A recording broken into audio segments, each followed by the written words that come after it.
Hello everyone, मैं ममतेज गुप्ता। आज हम देखेंगे 6th class political science NCERT की पूरी बुक के एमसीक्यू इसी वीडियो में। इस वीडियो में हम पूरी बुक के एमसीक्यू खत्म करने वाले हैं।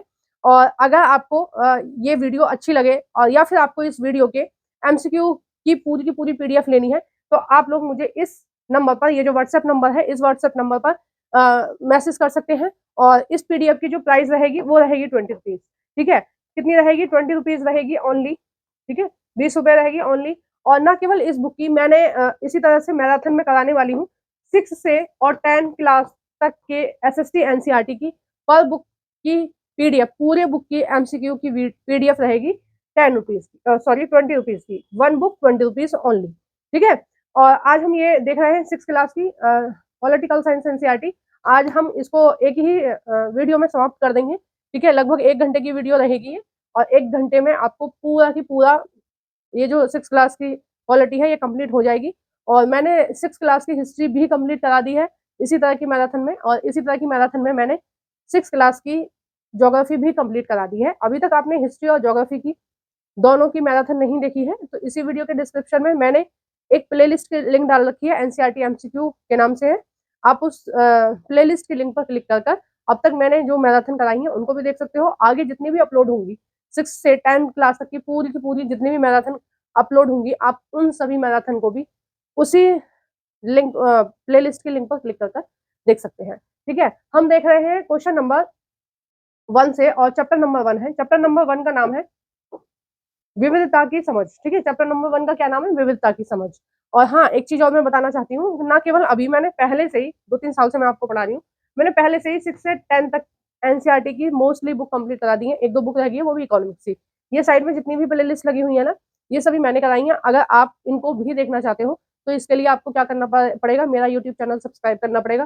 चैनल सब्सक्राइब करने के बाद आप व्यू द चैनल वाले ऑप्शन पर क्लिक करना। जब पूरा चैनल ओपन हो जाएगा तो प्लेलिस्ट वाले ऑप्शन पर क्लिक कर इन सभी प्लेलिस्टों को देख सकते हैं।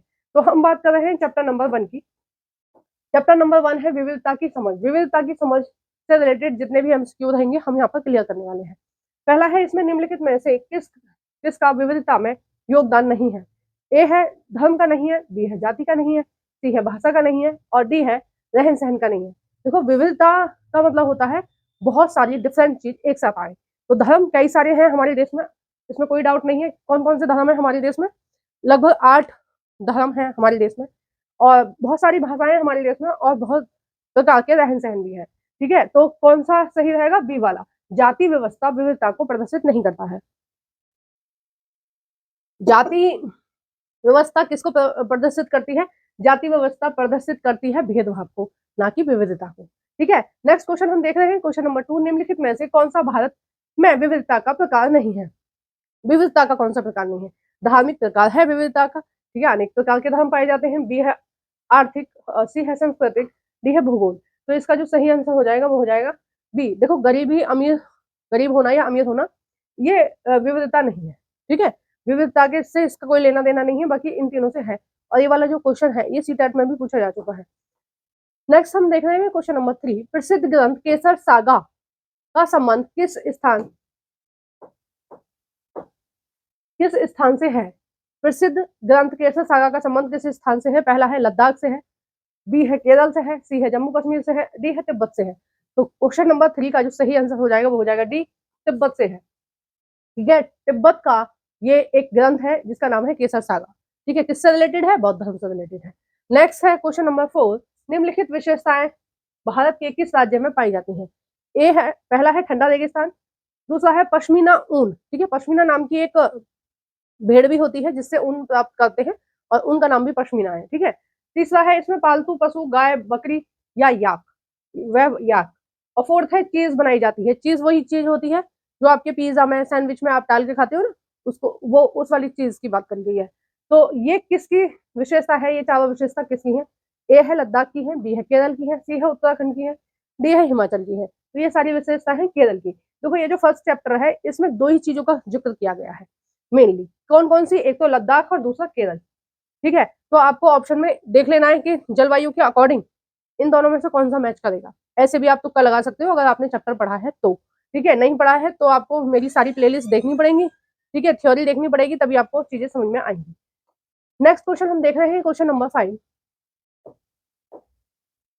भारत के किस राज्य को छोटा तिब्बत कहा जाता है?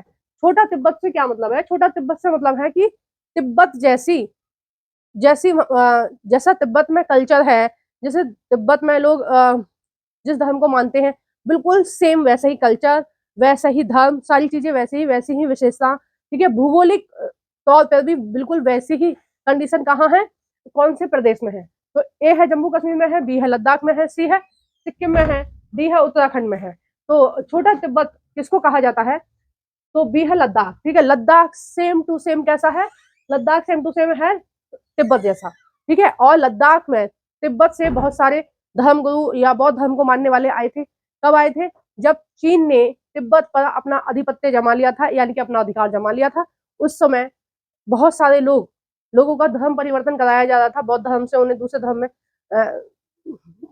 कन्वर्ट कराया जा रहा था। तो बहुत सारे धर्म गुरु जो बौद्ध धर्म को मानने वाले थे, वो तिब्बत से कहाँ आ गए थे? भारत आ गए थे, ठीक है। और अभी भी कहाँ रह रहे हैं? वो लद्दाख में रह रहे हैं, ठीक है। पूरा की पूरा काफी लंबा चौड़ा एरिया उनको भारत ने दे रखा है और भारत में रह रहे हैं वो अभी। क्वेश्चन नंबर है 6, लद्दाख में किस धर्म के लोग रहते हैं? पहला है हिंदू धर्म के लोग रहते हैं, दूसरा है मुस्लिम धर्म के लोग रहते हैं, सी है इसमें बौद्ध धर्म के लोग रहते हैं, और डी है ये सभी। तो इन सभी धर्मों के लोग कहाँ रहते हैं? लद्दाख में रहते हैं। नेक्स्ट क्वेश्चन है क्वेश्चन नंबर 7। देखो ये बात एक अलग है कि लद्दाख में जो ज्यादातर लोगों की संख्या है वो बौद्ध धर्म है, ठीक है। अगर हम दूसरे नंबर पे बात करें तो इस्लाम धर्म की है, मुस्लिम धर्म की, और हिंदू वहाँ अल्पसंख्यक है, ठीक है। नेक्स्ट क्वेश्चन हम देख रहे हैं क्वेश्चन नंबर 7। केरल में किस धर्म के लोग रहते हैं? पहला है इस्लाम, दूसरा है ईसाई, तीसरा है हिंदू, चौथा है बौद्ध और पांचवा है यहूदी। तो इसका जो सही आंसर हो जाएगा वो हो जाएगा डी। यहाँ पर सभी धर्मों के लोग रहते हैं। अब देखो हमारे देश का कोई भी राज्य है, ज्यादातर राज्यों में सभी धर्मों के लोग रहते हैं, ठीक है। ऐसी कोई बाउंडेशन तो है नहीं कि इसमें ये वाले लोग नहीं आ सकते और उसमें वो वाले लोग नहीं आ सकते, ऐसी कोई बाउंडेशन नहीं है। तो कहीं भी कोई भी लोग रह रहे हैं, ठीक है। और भी राज्यों के बारे में अगर पूछा जाए तो आप यही बोलना कि ऑप्शन में जो भी दे रखा हो आपको वही टिक करना है कि सभी जगह सभी धर्मों के लोग रहते हैं। क्वेश्चन नंबर है 8, ईसाइयों के धर्मदूत या धर्मगुरु भी कह सकते हैं संत थॉमस लगभग 200 साल पहले भारत आए थे। उन्होंने सबसे पहले भारत के किस राज्य में प्रवेश किया? देखो हमारे, अगर हम अपने देश की बात करें तो क्रिश्चियन धर्म जो आया है, ईसाई धर्म जो आता है उनको क्रिश्चियन भी बोलते हैं, तो ईसाई भी बोलते हैं उनको। तो जो ईसाई धर्म भारत में आया है वो कब आया है? वो आया है सेंट थॉमस के टाइम में, ठीक है। लगभग 200 साल पहले आया है मेन रूप से। और ये धर्मगुरु क्यों आए थे, धर्मदूत क्यों आए थे हमारे यहाँ? मेनली ये कन्वर्जन कराने के लिए ही आए थे। जितने भी लोग भारत में रह रहे हैं, पाकिस्तान में रह रहे हैं, बांग्लादेश में रह रहे हैं, अफगानिस्तान में रह रहे हैं, ठीक है, प्लस म्यांमार में रह रहे हैं, ये जितने भी लोग हैं ये सब की सब भारतीय उपमहाद्वीप के लोग हैं। और यहाँ पहले पूरी तरह से 100% हिंदू रहा करते थे। अगर आपको मुस्लिम धर्म के लोग मिल रहे हैं तो वो भी कन्वर्टेड है, ठीक है। और अगर आपको ईसाई धर्म के लोग मिल रहे हैं वो भी कन्वर्टेड है, बौद्ध धर्म के भी, सिख धर्म के भी, और जैन धर्म के भी। अब कई लोगों को मेरी बात बुरी लगेगी, लेकिन जो सच है वो सच है। आप इतिहास उठाकर देख सकते हैं, पता कर सकते हैं कि यहाँ पर 2000 साल पहले, ठीक है, 2000 साल पहले का आप लगा लेना या 1000 साल पहले भारत में कौन से भारतीय उपमहाद्वीप डालना आप, उसमें भारतीय उपमहाद्वीप में ये सारे देश आते हैं। तो भारतीय उपमहाद्वीप में कौन से धर्म के लोग रहते थे? तो केवल और केवल हिंदू धर्म के लोग रहते थे। तो ईसाई धर्म कहाँ से हमारे देश में एंटर किया था? केरल से किया था, ठीक है। अब मैंने आंसर भी आपको बता दिया कहाँ से किया था एंटर, केरल से किया था। क्योंकि यहाँ पर ये धर्म गुरु आए, इन्होंने अपने धर्म की बातें बताई, लोगों को अच्छी लगी, लोगों ने धर्म अपना हिंदू धर्म को छोड़कर ईसाई धर्म अपना लिया, ठीक है। पहले लोगों ने अपने मन से हृदय परिवर्तन हुआ उनका, उन्होंने वो धर्म अपनाया। लेकिन आजकल जनजाति और गरीब लोगों को, ST SC के लोगों को जबरदस्ती या कुछ कुछ लोग प्रबोलन देकर, ठीक है, कुछ पैसे देकर या कुछ मजदूरी देकर या घर मकान बनवाकर उनका धर्म परिवर्तन कराया जा रहा है कि भाई आप ईसाई धर्म में आ जाओ तो हम तुम्हें 10 लाख रुपए दे देंगे, मकान बनवा देंगे, ये करवा देंगे, वो करवा देंगे। ऐसी सारी वीडियो नेट पर अवेलेबल हैं, ठीक है, आप लोग देख सकते हैं। ऐसा नहीं है कि मैं अपनी तरफ से बोल रही हूँ, न्यूज में भी इस तरह की खबरें बहुत बार आई हैं। एक एड भी भारत सरकार ने चलाया था कि बोलते हैं कि आपको ये वाला धर्म अपनाना चाहिए, ठीक है। मेनली ईसाई धर्म से रिलेटेड था वो जो एड था। तो वो कहते हैं कि आपको ये वाला धर्म अपनाना चाहिए। तो वो एक किसान कहता है कि अगर भगवान ये चाहते कि मुझे ये होना चाहिए तो भगवान मुझे उसी धर्म में भेजते, इस धर्म में नहीं भेजते, ठीक है। तो वो फिर कहता है कि अगर आप धर्म परिवर्तन करेंगे तो आपको हम घर बना कर देंगे और हम आपके लिए ये करेंगे। ऐसा कुछ ऐड था, कई साल पहले पुराना ऐड है, मुझे एग्जैक्ट याद नहीं है, लेकिन ऐड था, ठीक है, और भारत सरकार ने चलाया था, उसमें भारत सरकार का लोगो डाला हुआ था, भारत सरकार ने ऐसा एक ऐड चलाया था, ठीक है, मैंने टीवी में ही देखा था। तो कहाँ से आया था ये? गुजरात से आया था, ईसाई धर्म, ठीक है। तो इस तरह की चीजें हैं, हुई हैं भारत में, और कई सारे प्रदेशों में। बहुत ही दुख की बात है, जहाँ पूरे के पूरे हिंदू रहते थे, आज वहाँ हिंदू अल्पसंख्यक है। और अगर हम अफगानिस्तान की बात करें तो वहाँ हिंदू है ही नहीं, ठीक है। अगले 20 सालों में आपको पाकिस्तान में भी हिंदू नहीं मिलेंगे और बांग्लादेश में भी नहीं मिलेंगे, ठीक है। अगर ये कन्वर्जन नहीं रुका, ठीक है, जो कन्वर्टेड हो रहे हैं लोग, अगर ये सब नहीं रुका तो अगले 50 साल में भी यहाँ भी आप खतरे में आ जाओगे, ठीक है, भारत में। इसलिए कन्वर्जन एक बड़ी समस्या है आजकल भारत। नेक्स्ट क्वेश्चन है क्वेश्चन नंबर 99। निम्नलिखित में से किसका संबंध केरल राज्य से है? पहला है इसमें यह है इलायची, काली मिर्च, लौंग आदि मसाले यहाँ पर मिलते हैं। देखो मेनली जो अंग्रेज आए थे यहाँ पर, ठीक है, यूरोप के जो लोग आए थे वो इन्हीं मसालों की खोज में आए थे, ठीक है, उनको यही मसाले चाहिए थे, इसलिए वो यहाँ पर आए थे कि यहाँ से काली मिर्च लेने के लिए, लौंग वगैरह लेने के लिए। काली मिर्च को यूरोप में काला सोना तक कहा जाता था, ठीक है, क्योंकि वहां काली मिर्च की बहुत ज्यादा डिमांड थी। तो वो ये सारे मसाले लेने आए थे। गुजरात से वो कपड़ा ले जाते थे, अब उनको इतना अच्छा लग गया भारत की, वो यहीं रहने लगे। और कहीं ना कहीं गलती, मैं उन लोगों की गलती नहीं बताऊंगी, कहीं ना कहीं गलती भारतीय लोगों की थी, जो अपने लोगों को नीचा दिखाने के लिए, अपने लोगों को हराने के लिए उन शक्तियों का साथ दे रहे थे। आपके घर में जब तक, आपके घर को जब तक कोई नहीं कब्जा सकता, तब तक आपका ही घर का व्यक्ति आपके ही घर का भेद ना दे, ठीक है। जब तक आप लोग मजबूती के साथ एक परिवार में हो ना, तो बाहर वाला आपका कुछ नहीं बिगाड़ सकता है। जैसे ही आप अपने परिवार की बात बाहर भेजोगे, तो सामने वाला आपके परिवार की कमियों को जान लेगा और आपके परिवार पर हावी हो जाएगा। सेम ऐसा ही भारत के साथ हुआ था। यूरोपीय कंपनियां जान गई थी कि भारत में किस तरह की राजनीति चल रही है, कि ये आपस में इनको लड़ा दो और हम लोग आराम से शासन करेंगे, और वैसे ही उन्होंने किया भी, ठीक है। नेक्स्ट है इसमें भी दूसरा, अरबी व यहूदी व्यापारियों ने केरल से भारत में प्रवेश किया, ठीक है, यहूदी भी वहीं से आए और अरबी भी। तीसरा है मछली पकड़ने के जाल में चीनी वाला, मछली पकड़ने के जाल को क्या बोलते हैं? चीनी वाला बोलते हैं यहाँ पर। और चौथा है भोजन तलने वाले बर्तन को क्या बोलते हैं? चीनी चट्टा। ये चीनी वाला और चीनी चट्टा कई बार एग्जाम में पूछा गया है, ये आप ध्यान रखना। तो इसका जो आंसर हो जाएगा वो हो जाएगा फोर्थ, ये सभी सही है, ठीक है। और देखो केरल से इसलिए आए थे ये सब लोग, आपको लगेगा केरल से ही क्यों आ रहे थे? गुजरात से भी तो आ सकते थे, है, गुजरात भी तो रास्ता था, और बंगाल से भी तो आ सकते थे, ये वहीं से क्यों आ रहे थे? ऐसा क्या कारण था? तो देखो पहले जो मार्ग खोजा गया व्यापार करने का, तो यूरोप से कहाँ कहाँ आते थे लोग? यहाँ आते थे। तो सबसे पहले कौन सा तट पड़ेगा? ये वाला पड़ेगा, ये वाला पड़ेगा, या केरल? केरल तट पड़ेगा, ठीक है। बाद में जब व्यापार ज्यादा होने लगा, ठीक है, तो उनको समझ में आया कि एक और रास्ता था यहाँ से, ठीक है, क्या नाम था उसका? रेशम मार्ग, जो यहाँ तक जाता था यूरोप तक। मेनली वो चीन के लोगों ने बनाया था, ठीक है। तो वो यहाँ से भी व्यापार करने लगे। फिर बाद में उनको कुछ दिन बाद और समझ में आया कि ये वाला रास्ता तो बहुत लंबा है, हम क्या करें, यहाँ का थोड़ा सा ये काट ले, तो हमारा जो सामान है वो यहाँ से चला जाएगा, ठीक है। तो फिर उन्होंने यहाँ पर काट कर एक स्वेज नहर बनाई, और अब उनका जो सामान है, यूरोप का सामान या भारत का सामान, इस रास्ते जाता है, ठीक है। तो ऐसा हुआ। तो ये सारे के सारे लोग, विदेशी लोग केरल में क्यों आ रहे थे? केरल में इसलिए आ रहे थे क्योंकि उन्होंने जो रास्ता खोजा था, ठीक है, क्योंकि ये तो बहुत जुड़ा हुआ है ना, आपको दिख रहा है ना ये, अभी तो यहाँ पर नहर बना दी गई है, लेकिन पहले ये जुड़ा हुआ था। तो वो उन लोगों ने जब भारत को खोजा, यूरोप वालों ने, तो उन्होंने ऐसे खोजा, ठीक है, ऐसा पूरा एक चक्कर लगा के आए, तब वो आते थे भारत। तो वो कई महीनों के सफर करने के बाद जब आते थे, तो वो कहाँ रुकते थे? केरल में, ठीक है। इसलिए केरल को, और उन्होंने गोवा को अपना पहला रेजिडेंस बनाया, पहला रहने का स्थान बनाया, ठीक है। नेक्स्ट क्वेश्चन है क्वेश्चन नंबर 10। भारतीय राष्ट्रीय गान जो भारतीय एकता का प्रतीक है, किसने लिखा? पहला है रविंद्रनाथ टैगोर ने लिखा था, दूसरा है राजेंद्र प्रसाद ने लिखा था, तीसरा है बंकिम चंद्र चटर्जी ने लिखा था, चौथा है या डी है भीमराव अंबेडकर ने लिखा था। तो क्वेश्चन नंबर 10 का जो सही आंसर हो जाएगा वो हो जाएगा ए, रविंद्रनाथ टैगोर ने लिखा था। नेक्स्ट क्वेश्चन है क्वेश्चन नंबर 11। भारत की खोज किताब जिसमें भारत की एकता का वर्णन किया गया है, किसने लिखी है? ए है जवाहरलाल नेहरू ने लिखी है, बी है रविंद्रनाथ टैगोर ने लिखी है, सी है सरदार वल्लभ भाई पटेल ने लिखी है, और डी है इंदिरा गांधी ने लिखी है। सही आंसर क्या हो जाएगा? पहला, जवाहरलाल नेहरू ने लिखी है। नेक्स्ट चैप्टर है चैप्टर नंबर 2, और चैप्टर नंबर 2 का नाम है विविधता एवं भेदभाव, ठीक है। ये वाला जो चैप्टर है, ये मेनली चैप्टर पूछा जाता है यूपीएससी एग्जाम में और सीटेट में। सीटेट में हर साल इस चैप्टर से एक क्वेश्चन पूछा ही जाता है, ये श्योर है, ठीक है। ऐसा कभी नहीं हुआ है जो यहाँ से एक क्वेश्चन नहीं पूछा गया है, ठीक है। इस चैप्टर से सीटेट में हर साल एक क्वेश्चन पूछा जाता है। टीजीटी पीजीटी में भी पेडागोजी वाले सेक्शन में यहाँ से एक क्वेश्चन आता ही है। सीटेट में भी पेडागोजी वाले में आता है, और यूपीएससी जो एग्जाम होता है उसमें भी यहाँ से एक क्वेश्चन बनता ही है। ठीक है।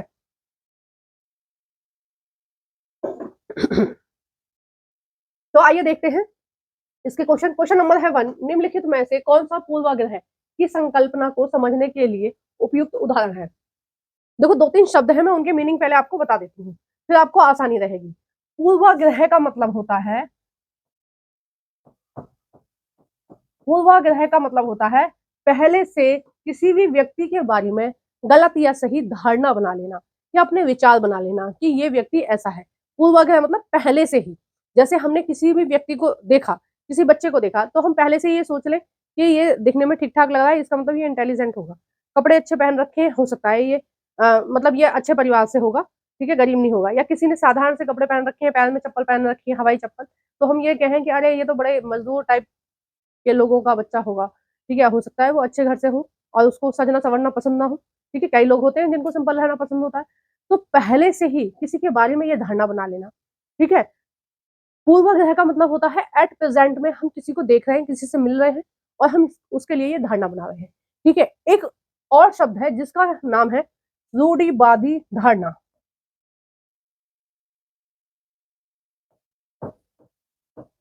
रूढ़िवाद या रूढ़िवादी, ठीक है, एक ही बात है। तो रूढ़िबद्ध धारणा, बद्ध, रूढ़िबद्ध क्या होता है? रूढ़िबद्ध होता है कि कोई भी विचारधारा एक पीढ़ी से दूसरी पीढ़ी में ट्रांसफर हो रही है। जैसे कई पीढ़ियों से ये चला आ रहा है कि जो लड़कियां हैं, घर का जो खाना बनाने का काम है वो लड़कियों को ही करना चाहिए, ठीक है, और लड़कियां ही करती आई हैं। जैसे आपने देखा होगा कि पहले से ही मानसिकता बनी होती है, शादी करने से पहले हर लड़की की माँ ये बोलती है कि खाना बनाना सीखो, तुम्हें ससुराल में खाना बनाना है, ठीक है। बिल्कुल सेम वैसे ही लड़के के दिमाग में ये भरा जाता है समाज के द्वारा। भगवान ने थोड़ी ना डाला ये दिमाग में, समाज ने ये डाला है कि क्योंकि तुम लड़के हो इसलिए तुम्हें घर का काम नहीं करना, तो तुम्हें क्या करना है, तुम्हें बाहर जाके अर्न करके लाने हैं पैसे, ठीक है, तुम्हें पैसे कमाने हैं। तो ये क्या है, ये रूढ़िबद्ध धारणा है, पीढ़ी दर पीढ़ी क्या हो रही है, चली आ रही है। जैसे एक धारणा चली आ रही है कि मर्द को दर्द नहीं होता, ठीक है, लड़कों को रोना नहीं चाहिए। ये एक धारणा बनी आ रही है पहले से कि लड़के कैसे होते हैं, स्ट्रांग होते हैं, उनको रोना नहीं है, ठीक है, उनको हर परिस्थिति में स्ट्रांग रहना है। तो ये भी एक क्या है, रूढ़िवादी धारणा है, पीढ़ी दर पीढ़ी ट्रांसफर होती आ रही है। क्यों भाई, वो भी इंसान है, उसको भी दुख होता है, दर्द होता है, लेकिन समाज ने और परिवार ने ऐसी भूमिका ऐसी बना के रखते हैं बचपन से ही कि तुम लड़के हो, तुमको ये शोभा नहीं देता, ठीक है, लड़कियां हैं वो रो सकती हैं और वो बात बात पर रोती हैं, लड़कों को ऐसा नहीं होना है। तो ऐसा किसने बनाया है, ऐसा हमें समाज ने बनाया है। समाज ने ये भी बना रखा है कि जो भी मेहनत वाले काम है वो केवल पुरुष करेंगे, महिलाएं नहीं कर सकती, ठीक है। और ऐसा नहीं है कि फौज में लड़कियां नहीं जाती, फौज में लड़कियां भी जाती हैं, लड़के भी जाते हैं। तो हमारे समाज ने जो नियम बनाए हैं और जो पीढ़ी दर पीढ़ी ट्रांसफर हो रहे हैं उनको बोलते हैं रूढ़िबद्ध धारणा, ठीक है। पूर्वाग्रह क्या होता है, पहले से किसी के बारे में कोई भी चीजें अपने मन में रख ले हैं, ठीक है, ये एट प्रेजेंट की बात हो रही है, आपके इसी जीवन की बात हो रही है। लेकिन जब कोई विचारधारा पीढ़ी दर पीढ़ी ट्रांसफर हो रही है, आपके बाबा भी उस तरह से सोचते थे, आपके पापा भी, आप भी उसी तरह से सोच रहे हैं और आगे आप अपने बच्चे को भी उसी तरह से सिखा रहे हैं, तो ये क्या हो गया, ये रूढ़िबद्ध धारणा हो गई, ठीक है। और अगर आप खुद अपना विचार बदल रहे हैं किसी को देखकर, ठीक है, किसी को जाने बिना, किसी को समझे बिना, किसी के बारे में पता करे बिना आप खुद ही ये सोच रहे हैं कि वो इंटेलिजेंट है, बेवकूफ है, या दिखने में बदसूरत है, या वो ऐसा है, ठीक है, कोई भी धारणा आप बना रहे हैं तो उसको बोलते हैं पूर्वाग्रह, ठीक है। ये जितने भी क्वेश्चन रहेंगे उसमें यही दोनों चीजें पूछी जाएगी। सी टेट का मोस्ट इम्पोर्टेंट क्वेश्चन है ये वाला, ठीक है, ऐसा कोई साल नहीं है जब यहाँ से क्वेश्चन नहीं आता है, इसलिए ध्यान रखना। तो इसमें क्वेश्चन नंबर 1 में पूछा गया था, निम्नलिखित में से कौन सा पूर्वाग्रह की संकल्पना को समझने के लिए उपयुक्त उदाहरण होगा। पहला है, लोग एक दूसरे को बराबर या समान रूप से देख रहे हैं। देखो पूर्वाग्रह में कभी भी समानता नहीं होती, ठीक है, पूर्वाग्रह में क्या होता है, भेदभाव होता है, ठीक है। हम किसी को जाने बिना उसके बारे में नेगेटिव या पॉजिटिव सोच रहे हैं, या तो हम सोच रहे हैं कि ये बच्चा बहुत अच्छा है, बहुत अच्छा होगा पढ़ने लिखने में, क्योंकि इसकी हेयर कट भी अच्छा है, कपड़े भी अच्छे पहन रखे, जूते अच्छे पहन रखे, अच्छे घर से है, इसके हाव भाव बता रहे हैं कि ये प्राइवेट स्कूल में पढ़ता होगा तो ये अच्छा होगा। तो ये क्या है, ये पूर्वाग्रह है। तो पूर्वाग्रह क्या करता है, भेदभाव करता है, समानता नहीं करता। दूसरा है, लोग अन्य लोगों को नकारात्मक रूप से देख रहे हैं, तो ये वाला ऑप्शन सही हो जाएगा। तीसरा है, लोग एक दूसरे का सम्मान कर रहे हैं, देखो सम्मान कर रहे हैं तो ये इसमें नहीं आएगा, ठीक है। चौथा है, श्रेष्ठ या हीनता की भावना, ठीक है, तो आंसर कौन सा सही रहेगा? दूसरा और तीसरा, जिसमें दूसरा और चौथा जिसमें सही होगा वही वाला सही रहेगा। नेक्स्ट क्वेश्चन हम देख रहे हैं, क्वेश्चन नंबर 2। विविध समाज के संदर्भ में निम्नलिखित कथनों में से कौन सा सही है? पहला है जिसमें भाषा, संस्कृति और धर्म में विविधताएं और समानताएं पाई जाती हूँ, वो ठीक है, या वो विविधता के विविध समाज के बारे में सही है। या फिर बी है वह समाज जिसमें भाषा, धर्म, संस्कृति में विविधता और असमानताएं पाई जाती हैं, वो सही है। या सी है जिसमें संस्कृति और सत्ता में विभिन्नताएं मिलती हूँ। डी है जिसमें भाषा, धर्म और संस्कृति में समानताएं होती हैं। तो विविध समाज की जो सही सटीक परिभाषा है या पहचान है, वो कौन सा है? ए, जिसमें भाषा, संस्कृति और धर्म में विविधताएं और समानताएं पाई जाती हूँ, वो क्या है? विविध समाज। ठीक है, बहुत सारी चीजें जब डिफरेंट डिफरेंट एक साथ आती हैं तो हम क्या बोलते हैं? उनको विविधता बोलते हैं। नेक्स्ट क्वेश्चन हम देख रहे हैं, क्वेश्चन नंबर 3। निम्नलिखित कथनों में से कौन सा लिंग यानी जेंडर रूढ़िबद्ध धारणा को चुनौती देता है? कौन सा है जो रूढ़िबद्ध धारणा को चुनौती देता है, यानी कि उसको नकार रहा है या उसको गलत ठहरा रहा है? इसमें से कौन सा ऑप्शन है जो रूढ़िबद्ध धारणा को गलत ठहरा रहा है, चुनौती दे रहा है, या उसको पूरी तरह से नकार रहा है? ठीक है, तो रूढ़िबद्ध धारणा क्या है? नेगेटिव ही चली आ रही है। मर्द को दर्द नहीं होता, महिलाएं ये काम नहीं कर सकती, महिलाएं खेल नहीं खेल सकती, महिलाएं फौज में नहीं जा सकती, ठीक है, महिलाएं सशक्त नहीं बन सकती, ऐसा लोगों ने धारणा बना रखी है।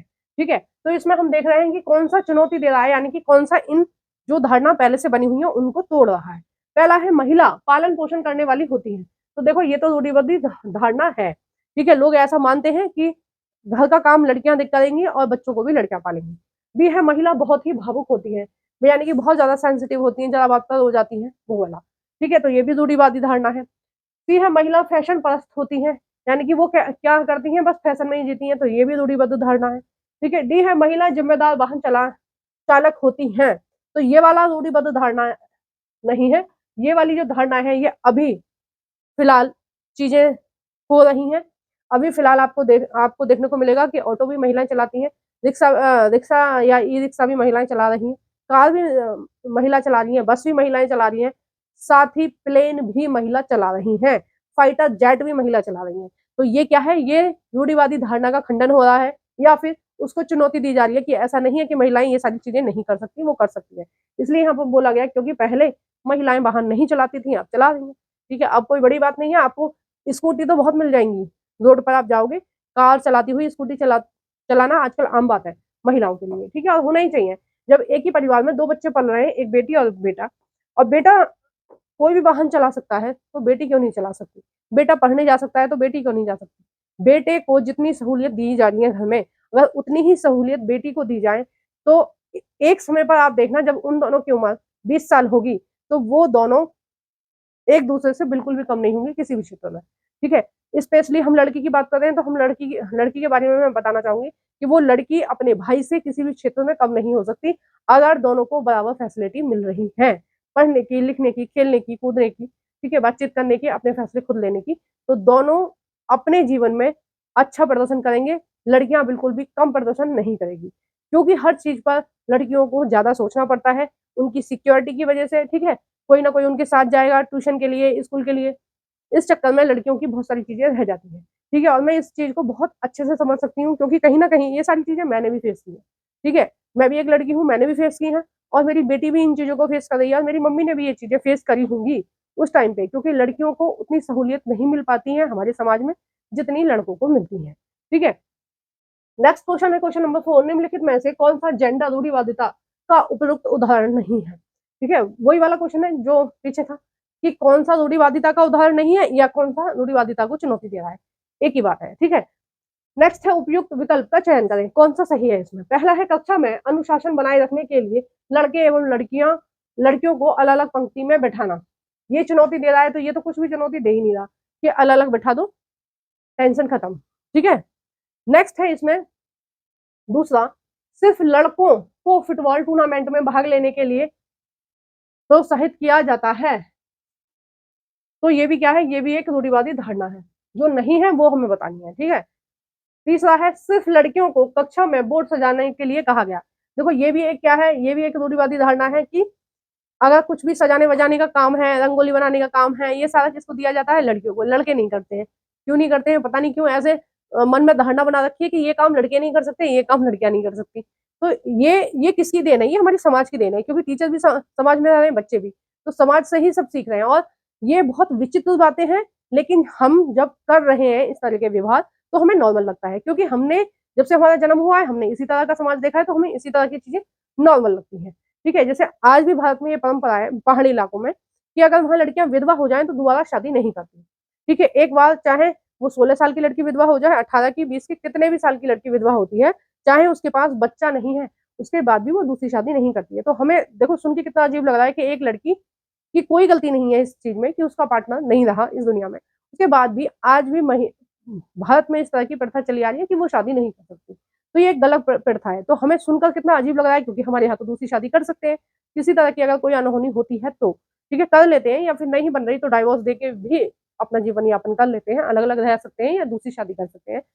लेकिन कई जगह नहीं कर रहे हैं, तो उनको अजीब नहीं लगता, क्योंकि उन्होंने इसी तरह का समाज देखा है और उनके लिए क्या है, ये चीज नॉर्मल है। जैसे पहले राजपूत रानियां, अगर उनके पति वहां पर शहीद हो जाते थे युद्ध में, तो वो जौहर कर लेती थी, यानी कि अग्निकुंड में वो कूद जाया करती थी, आत्महत्या कर लेती थी एक तरह से। ठीक है, कि अगर हमारे पति नहीं रहे तो हम भी नहीं रहेंगे।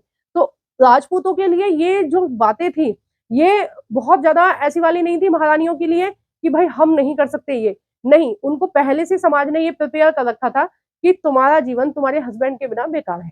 देखो जौहर एक तरह से जिस समय ये प्रथा शुरू हुई उस समय के अकॉर्डिंग ये ठीक थी। ठीक है, मैं इसका विरोध नहीं करती, जिस टाइम ये शुरू हुई थी मुगलों के समय में हुई थी, मुगलों से अपने सम्मान को, अपनी इज्जत को बचाने के लिए रानियां ऐसा करती थी, बिल्कुल गलत नहीं है, सही थी वो अपनी जगह। ठीक है, लेकिन अभी तो सब कुछ सुरक्षित है, तो इस तरह की प्रथा बंद है हमारे देश में, पहले थी अब नहीं है, कोई भी नहीं कर पाया अब तो ऐसे। ठीक है, नेक्स्ट हम देख रहे हैं फोर्थ, लड़कियों और लड़कों को क्रिकेट के लिए प्रोत्साहित करना। ठीक है, तो रूढ़िवाद धारणा कौन सी नहीं है, ये फोर्थ वाला ऑप्शन। ठीक है, तो डी हो जाएगा इसमें। अब देखो इसमें एक गड़बड़ हो गई, मुझे ABCD लिखना चाहिए था, लेकिन मैंने इसमें फोर्थ लिख दिया। ठीक है, चलो मैं इसको करेक्शन कर दूंगी PDF में भी।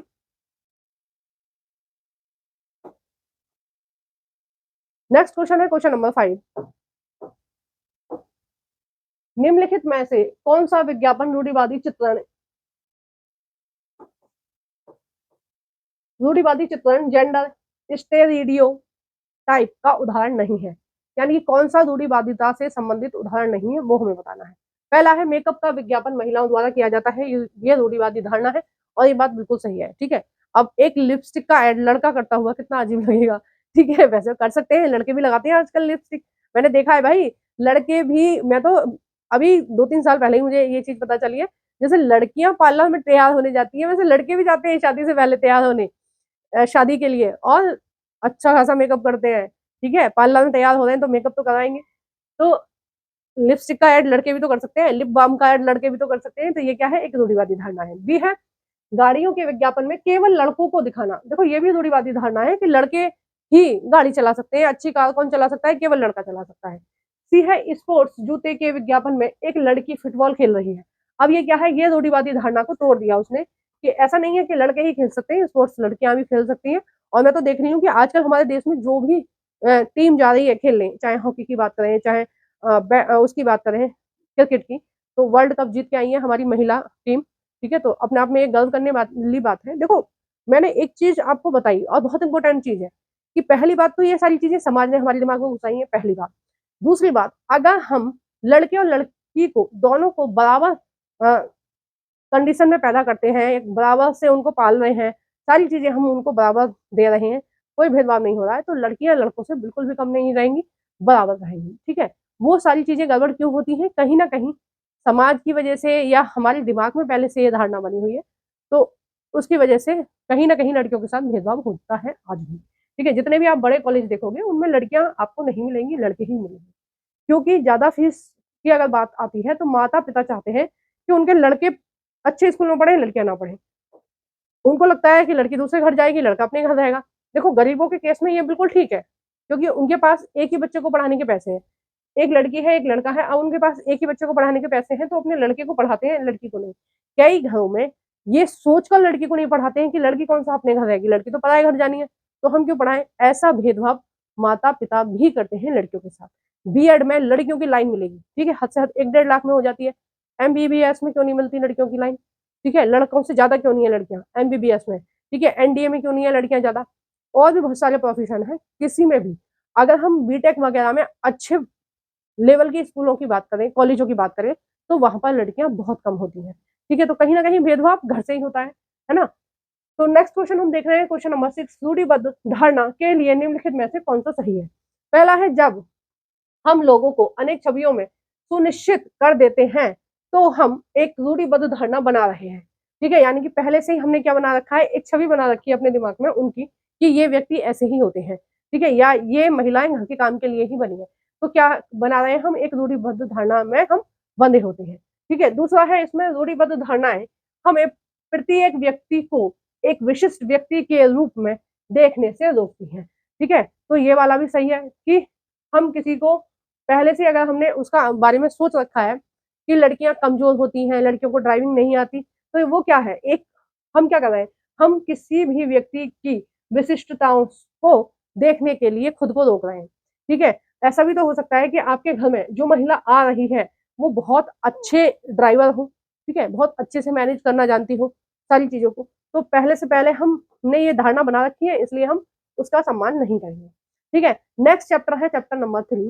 चैप्टर का नाम है सरकार क्या है, ठीक है, तो अब हम ये देखेंगे इसके चैप्टर नंबर 3 के एमसीक्यू, ठीक है, एक सेकंड में पानी पी लेती हूँ फिर स्टार्ट करते हैं।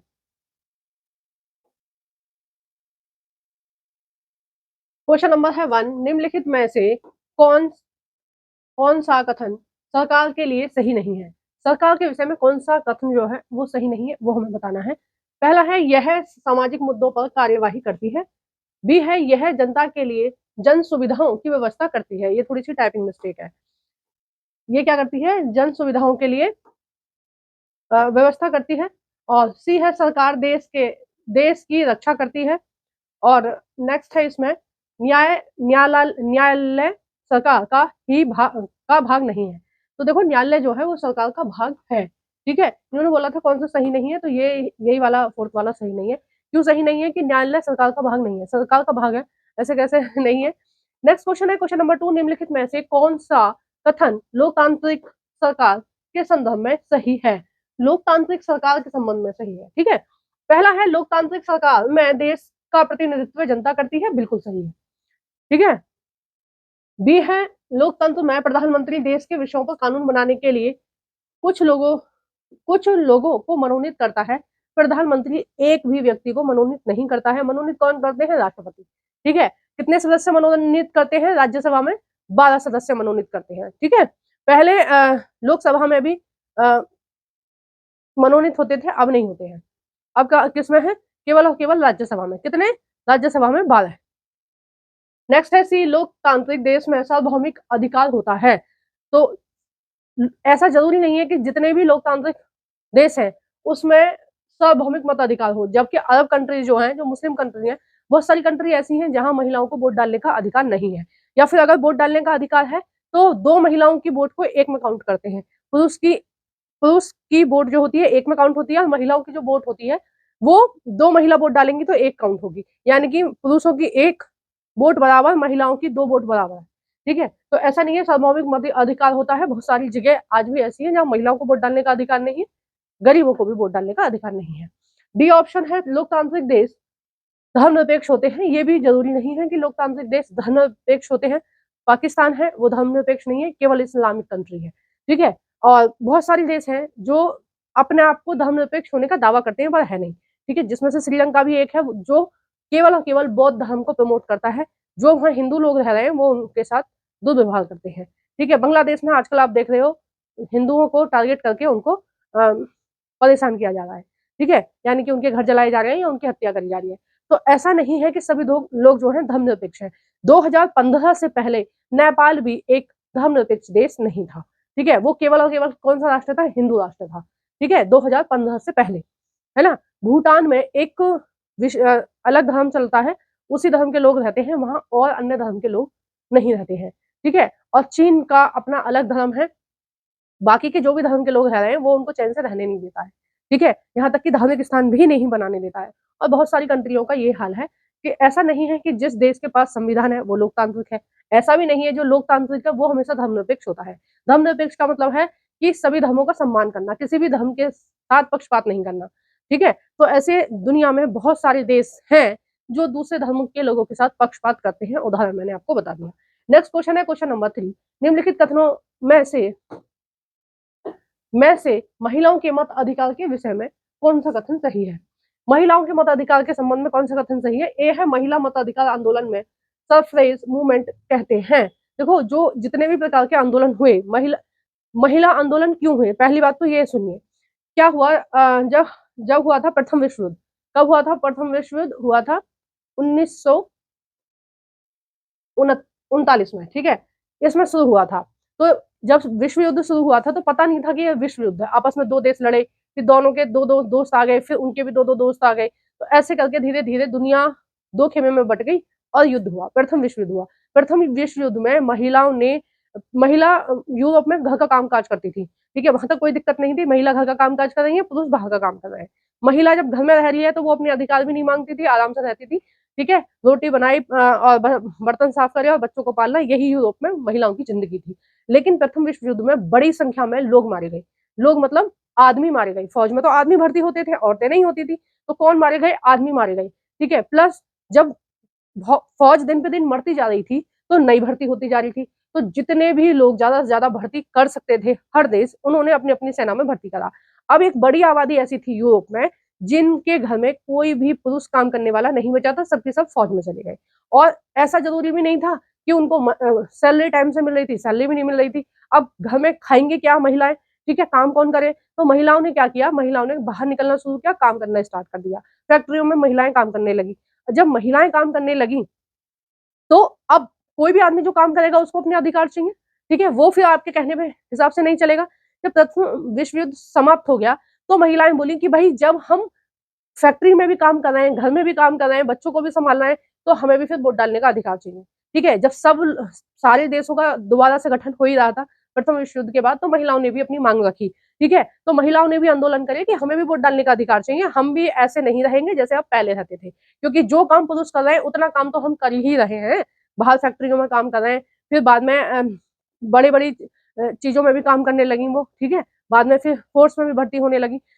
तो उन्होंने बोला कि जब हम पुरुषों के बराबर काम कर सकते हैं तो फिर हमें वोट डालने का अधिकार चाहिए, ठीक है। तो वहां से आंदोलन स्टार्ट हुए और इन आंदोलनों को क्या बोला गया? सफरेज मूवमेंट बोला गया, ठीक है। फिर लास्ट में बाद में आकर ये आंदोलन काफी दिन चला, ठीक है, बहुत दिन चला। अब देखो आंदोलन कब स्टार्ट हुए थे, लगभग लगभग यहाँ से शुरुआत मान लो या फिर 1941 से स्टार्ट इसका मान लो, ठीक है, यहाँ से मान लो। तो यहाँ से आंदोलन जो थे वो स्टार्ट हो गए थे, प्रथम विश्व युद्ध से ज्यादा आग भड़की थी, ठीक है। उससे पहले ये जो आंदोलन थे ये कहाँ चल रहे थे? उससे पहले ये आंदोलन चल रहे थे,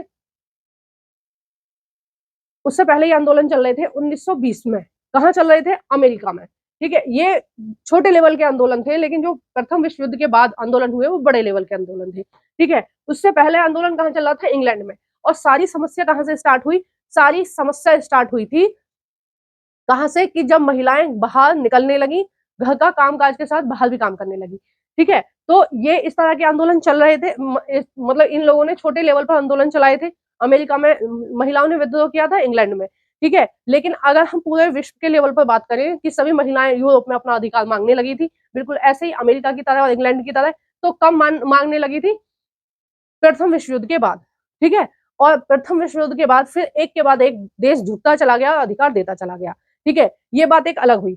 जब ये सारे आंदोलन चल रहे थे तब 1931 में यंग इंडिया नाम की पुस्तक लिखी थी, किसने? महात्मा गांधी ने। उन्होंने अपनी पुस्तक में जिक्र किया है कि अगर हमारा देश जब भी आजाद होगा हम अपने यहाँ सार्वभौमिक मताधिकार रखेंगे, यानी कि महिला और पुरुष, गरीब और अमीर, सबको वोट डालने का अधिकार होगा और सबके बराबर के अधिकार होंगे, ठीक है। अभी आपको बहुत मामूली सी बात लगती है कि वोट डालने का अधिकार कोई बड़ी सौगात थोड़ी है ना है हमारे लिए। तो हाँ, केवल भारत एक ऐसा देश है जिसमें महिलाओं ने बिल्कुल संघर्ष नहीं किया वोट डालने के लिए, ठीक है। महिलाओं को देश आजाद होते ही वोट डालने का अधिकार मिला, भारत ऐसा देश है, ठीक है। बाकी सभी जगह महिलाओं ने संघर्ष किया, उसके बाद ही उनको वोट डालने का अधिकार मिला है, ठीक है। लगभग 1936 के आसपास जो अधिकार है, अधिकारों की जो लड़ाई है वो फ्रांस में भी तेज हो गई थी महिलाओं की। तो सही आंसर कौन सा हो जाएगा? डी हो जाएगा, उपरोक्त सभी, ठीक है। और अगर हम पूरे दुनिया की बात करें तो पूरी दुनिया में जो इन आंदोलन की सफलता मिली कब मिली? प्रथम विश्व युद्ध के बाद, ठीक है। और द्वितीय विश्व युद्ध के बाद लगभग सभी देशों में महिलाओं के पास वोट डालने का अधिकार था, ठीक है। क्वेश्चन नंबर 4 है, सरकार के कितने प्रकार होते हैं? देखो सरकार के हमारे देश में कितने प्रकार होते हैं? हमारे देश में होते हैं 3 प्रकार। कौन सा? केंद्र सरकार होता है एक तो, केंद्र सरकार, दूसरा होता है राज्य सरकार, ठीक है। केंद्र सरकार क्या है? एक है संसद है। राज्य सरकार कितनी है? 28 है। हर प्रदेश की अपनी एक राज्य व्यवस्था चल रही है, हर प्रदेश की अपनी एक विधायिका है, ठीक है। उसके वोट अलग डलते हैं। और एक है तीसरे नंबर पर पंचायती राज, पंचायती राज, ठीक है। 3 लेवल पर काम करते हैं और इस पंचायती राज को क्या बोलते हैं? स्थानीय शासन बोलते हैं या स्थानीय शासन प्रणाली बोलते हैं, ठीक है, या स्थानीय शासन बोलते हैं। नेक्स्ट क्वेश्चन है क्वेश्चन नंबर 5, भारत में अच्छा ये हो गया। नेक्स्ट है, देखो ये वाला मैंने बता दिया। क्वेश्चन नंबर 6 है, यंग इंडिया पत्रिका के लेखक कौन है? तो कौन है? महात्मा गांधी है, ठीक है। इन्होंने ही यंग इंडिया लिखी थी कब? 1931 में, और इन्होंने बहुत सारी चीजें अपने उसमें मेंशन करी हैं। क्वेश्चन नंबर है 7, भारत के संविधान द्वारा भारत का वर्णन करने के लिए कौन से शब्द का प्रयोग किया गया है? देखो भारत के संविधान में भारत का वर्णन करने के लिए जिस शब्द का प्रयोग करा गया है वो हमें बताना है। ए है संघ, बी है राज्यों का संघ, सी है गणतंत्र और डी है भारत। तो इसमें भारत के संविधान में भारत को बोला गया है राज्यों का संघ, ठीक है। कितने राज्य हैं अभी? 28। कितने केंद्र शासित प्रदेश हैं? 8। केंद्र कितना है भारत में? एक ही होता है, केंद्र का मतलब एक ही होता है, ठीक है। नेक्स्ट क्वेश्चन है क्वेश्चन नंबर 8, कथन है ए, सभी लोकतांत्रिक देशों से उम्मीद की जाती है कि उनके पास संविधान अवश्य होगा। नहीं, ये बात बिल्कुल सही है कि जो भी लोकतांत्रिक देश है उनके पास अपना एक संविधान है। लोकतांत्रिक देश से मतलब होता है कि कोई भी देश चलाने के लिए नियमों की जरूरत होती है। नियम मतलब ट्रैफिक नियम, या कोई अपराध करेगा तो उससे, किसी ने मर्डर करा, किसी ने चोरी करी, उन सबकी सजा के नियम होंगे। फिर सरकार कैसे काम करेगी, ठीक है। ऐसा नहीं है कि सरकार अपनी मर्जी से कुछ भी टैक्स लगा लेगी, कितना भी कर वसूल लेगी, ठीक है, या फिर जनता के साथ गलत व्यवहार करेगी, जनता को कुछ अधिकार नहीं है। तो लोकतंत्र में क्या होता है, इन सभी नियमों को एक बुक में लिखा जाता है कि भाई हमारा जो देश चलेगा ना वो इस हिसाब से चलेगा। जैसे आप सभी के घरों में अलग अलग नियम है ना घर चलाने के। किसी के घर में सुबह 6 बजे उठने का नियम है, किसी के घर में सुबह 5 बजे उठने का नियम है, ठीक है। किसी के घर में कुछ नियम है, सुबह उठ के ब्रश करना है, उसके बाद ब्रेकफास्ट करना है, बच्चों को स्कूल जाना है, बड़े लोगों को दफ्तर जाना है, मम्मी को ये काम करना है, ठीक है, या मम्मी भी सबके साथ काम निपटा कर अपने दफ्तर जा रही है। तो एक नियम बना हुआ है, ठीक है। बड़ों का सम्मान करना है, जाते आते समय बड़े लोगों से नमस्ते करनी है ना। तो ये क्या है, एक रूल बना हुआ है कि आप किसी भी बड़े इंसान से बदतमीजी से बात नहीं करोगे, छोटों पे हाथ नहीं उठाओगे। ये अपने अपने घर के हिसाब से अलग अलग रूल होते हैं। तो उसी तरह से देश को चलाने के लिए रूल होते हैं, है ना। उन्हीं रूलों पर देश चलता है। देखो घर में जो रूल होते हैं वो मौखिक होते हैं, लेकिन यहाँ पर क्या होता है, संविधान जो होता है वो लिखित होता है, ठीक है। लेकिन इंग्लैंड का जो संविधान है वो मौखिक संविधान है, ठीक है। ज्यादातर वो कैसा संविधान है, मौखिक संविधान है। और हम बात करें दुनिया का सबसे बड़ा लिखित संविधान किसका है, भारत का है ना। तो ये वाला ऑप्शन हो जाएगा सही। कारण है आर, ये आवश्यक नहीं कि जिन देशों के पास अपना संविधान होता है वे सभी लोकतांत्रिक होंगे। हाँ, ये भी बात सही है कि ऐसा नहीं है जिनके पास संविधान है वो लोकतांत्रिक है। जो संविधान है वो अरब कंट्रीज के पास भी है, ठीक है। जैसे जैसे वहां भी आजादी के लिए लड़ने लगे। अब जैसे ज्यादातर देश जो आजाद हुए 1950 के आसपास आजाद हुए, ठीक है। दोनों विश्व युद्ध खत्म हो गए, लोगों को समझ में आ गया कि हम भाई अलग अलग देश बनाकर रहेंगे, ठीक है। अब ये जो मुस्लिम कंट्री थी वो थोड़ी देर से जागी और 19 के आसपास, ठीक है, 19 के पास 2000 के आसपास उन्होंने भी अपना आंदोलन शुरू कर दिया कि भाई हमें भी ऐसे ही आजाद रहना है। तो वहां के लोगों ने, वहां के जो शासन में लोग थे, उन्होंने उस विद्रोह को दबाने के लिए क्या किया, एक संविधान बना लिया, ठीक है, कि भाई हम राजा तो हम ही रहेंगे, हमारे खानदान का ही लोग रहेंगे, लेकिन हम देश बिल्कुल वैसे चलाएंगे जैसे लोकतंत्र देश चल रहे हैं, जैसे स्वतंत्र देश चल रहे हैं वैसे चलाएंगे। तो तुमको भी थोड़े थोड़े अधिकार देंगे, ठीक है, जैसे तुम्हें नौकरी देंगे, तुम्हें फ्री में बिजली पानी देंगे, ऐसा कुछ मतलब उन्होंने कुछ रूल बना लिए, है ना। तो ये जरूरी नहीं है कि जिसके पास संविधान है वो लोकतांत्रिक है। संविधान मतलब देश को चलाने वाले रूल की बुक, ठीक है। संविधान का मतलब क्या है, देश को कैसे चलाया जाएगा उन रूलों की बुक है संविधान। तो रूल तो कोई भी बना सकता है, राजा भी बना रख सकता है, या तानाशाह भी बना सकता है कि भाई ये है। अब वो बात एक अलग है, अच्छा राजा होगा तो अच्छे नियम बनाएगा, तानाशाह होगा चीन की तरह, उत्तरी कोरिया की तरह, तो फिर आपका जीना हराम कर देगा। लेकिन संविधान ज्यादातर लोगों देशों के पास होता है। तो ए और आर दोनों ही सही है। नेक्स्ट चैप्टर है आपका चैप्टर नंबर 4 पंचायती राज बहुत ही इंपॉर्टेंट चैप्टर है और इससे एक क्वेश्चन आता ही है ज्यादातर एग्जाम में। ठीक है, इस चैप्टर को स्टार्ट करने से पहले हम क्या जानेंगे, इस चैप्टर को जानने से पहले हम जानेंगे, मान लो कोई गांव है जिसमें 1000 बंदे रहते हैं। ठीक है, जिसमें से लगभग 600 लोग हैं जो 18+ हैं। ठीक है, 18 साल से ऊपर के हैं 600 लोग, और उनका वोटर लिस्ट में नाम है, यानी कि मतदाता सूची में नाम है। ठीक है, इन 600 लोगों का जो 18 साल से ऊपर है, जिनको वोट डालने का अधिकार है, जिनका नाम मतदाता सूची में है यानी कि वोटर लिस्ट में है, तो ये 600 लोग जो हैं इन सबको क्या बोलेंगे, इन सबको बोलेंगे ग्राम सभा। ठीक है, इन सबको क्या बोलेंगे, ग्राम सभा। अब ये जो 1000 लोग हैं, इनकी बिजली, पानी की, सड़क की, स्कूल की, चिकित्सा की, इन सब की सुविधा देखने के लिए हमारे संविधान में पंचायती राज का जिक्र किया गया है। मूल संविधान में पंचायती राज नहीं था, ये बाद में जोड़ा गया है। ठीक है, कौन सा संशोधन के तहत जोड़ा गया है, 73वें संविधान संशोधन के तहत ग्राम पंचायत और नगर पंचायत जोड़ा गया है 74वें संविधान संशोधन के अकॉर्डिंग। ठीक है, ये दो संशोधन हुए 73 और 74। ठीक है, अब इसमें क्या बोला गया है 73 वाले में कि हर गांव में पंचायती राज होगा।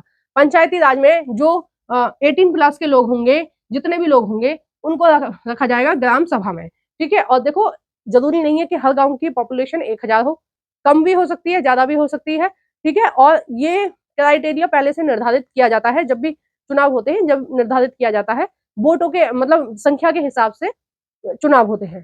ठीक है, तो कई बार क्या होता है 2-3 गांव की भी एक पंचायत होती है, क्योंकि ऐसा तो नहीं है कि 100-200 वोटों पर ही एक प्रधान वो का चुनाव करवाएगी सरकार, इतना पैसा वेस्ट करेगी, ऐसा नहीं है। कई बार क्या है छोटे छोटे गांव हैं, 100-200 लोग रह रहे हैं एक ही गांव में। ठीक है, तो क्या करते हैं कि कई सारे गांवों को मिलाकर एक पंचायत बना देते हैं। ठीक है, तो इसमें देखो 1000 लोग हैं, अब उनका संचालन करने के लिए ये 600 लोग एक प्रधान को चुनेंगे। ठीक है, क्या चुनेंगे, एक प्रधान, जिसको हम सरपंच बोलते हैं। ठीक है, जिसको क्या बोलते हैं, सरपंच। ठीक है, और अपनी गलियों के हिसाब से एक गली का एक। ठीक है, यानी कि गांव, इस गांव को वार्ड में बांट दिया जाता है। मान लो 1000 लोग रह रहे हैं और मान लो एक गली में 100 लोग रह रहे हैं, ऐसा मान लो आप। ठीक है, तो इसको कितने वार्ड में बांट दिया, 10 वार्ड में बांट दिया। ठीक है, तो ये 600 लोग एक तो प्रधान को चुनेंगे और इन अपनी गली के हिसाब से अपने एक वार्ड मेंबर को चुनेंगे। इन 10 को वोट नहीं डालेंगे, केवल एक को। ठीक है, अपने वार्ड के हिसाब से। ठीक है, तो एक वार्ड मेंबर चुनेंगे जिसको हम बोलते हैं पंच।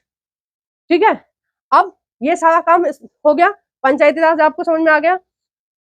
अब पैसा जो आएगा गांव में लगाने के लिए, चाहे रोड बनाने के लिए, चाहे स्कूल बनाने के लिए, चाहे कुछ भी करने के लिए, ये सरपंच घोटाला ना कर ले इन पंचों के साथ मिलकर, तो क्या करा जाएगा, तो एक सरकारी अधिकारी रखा गया है।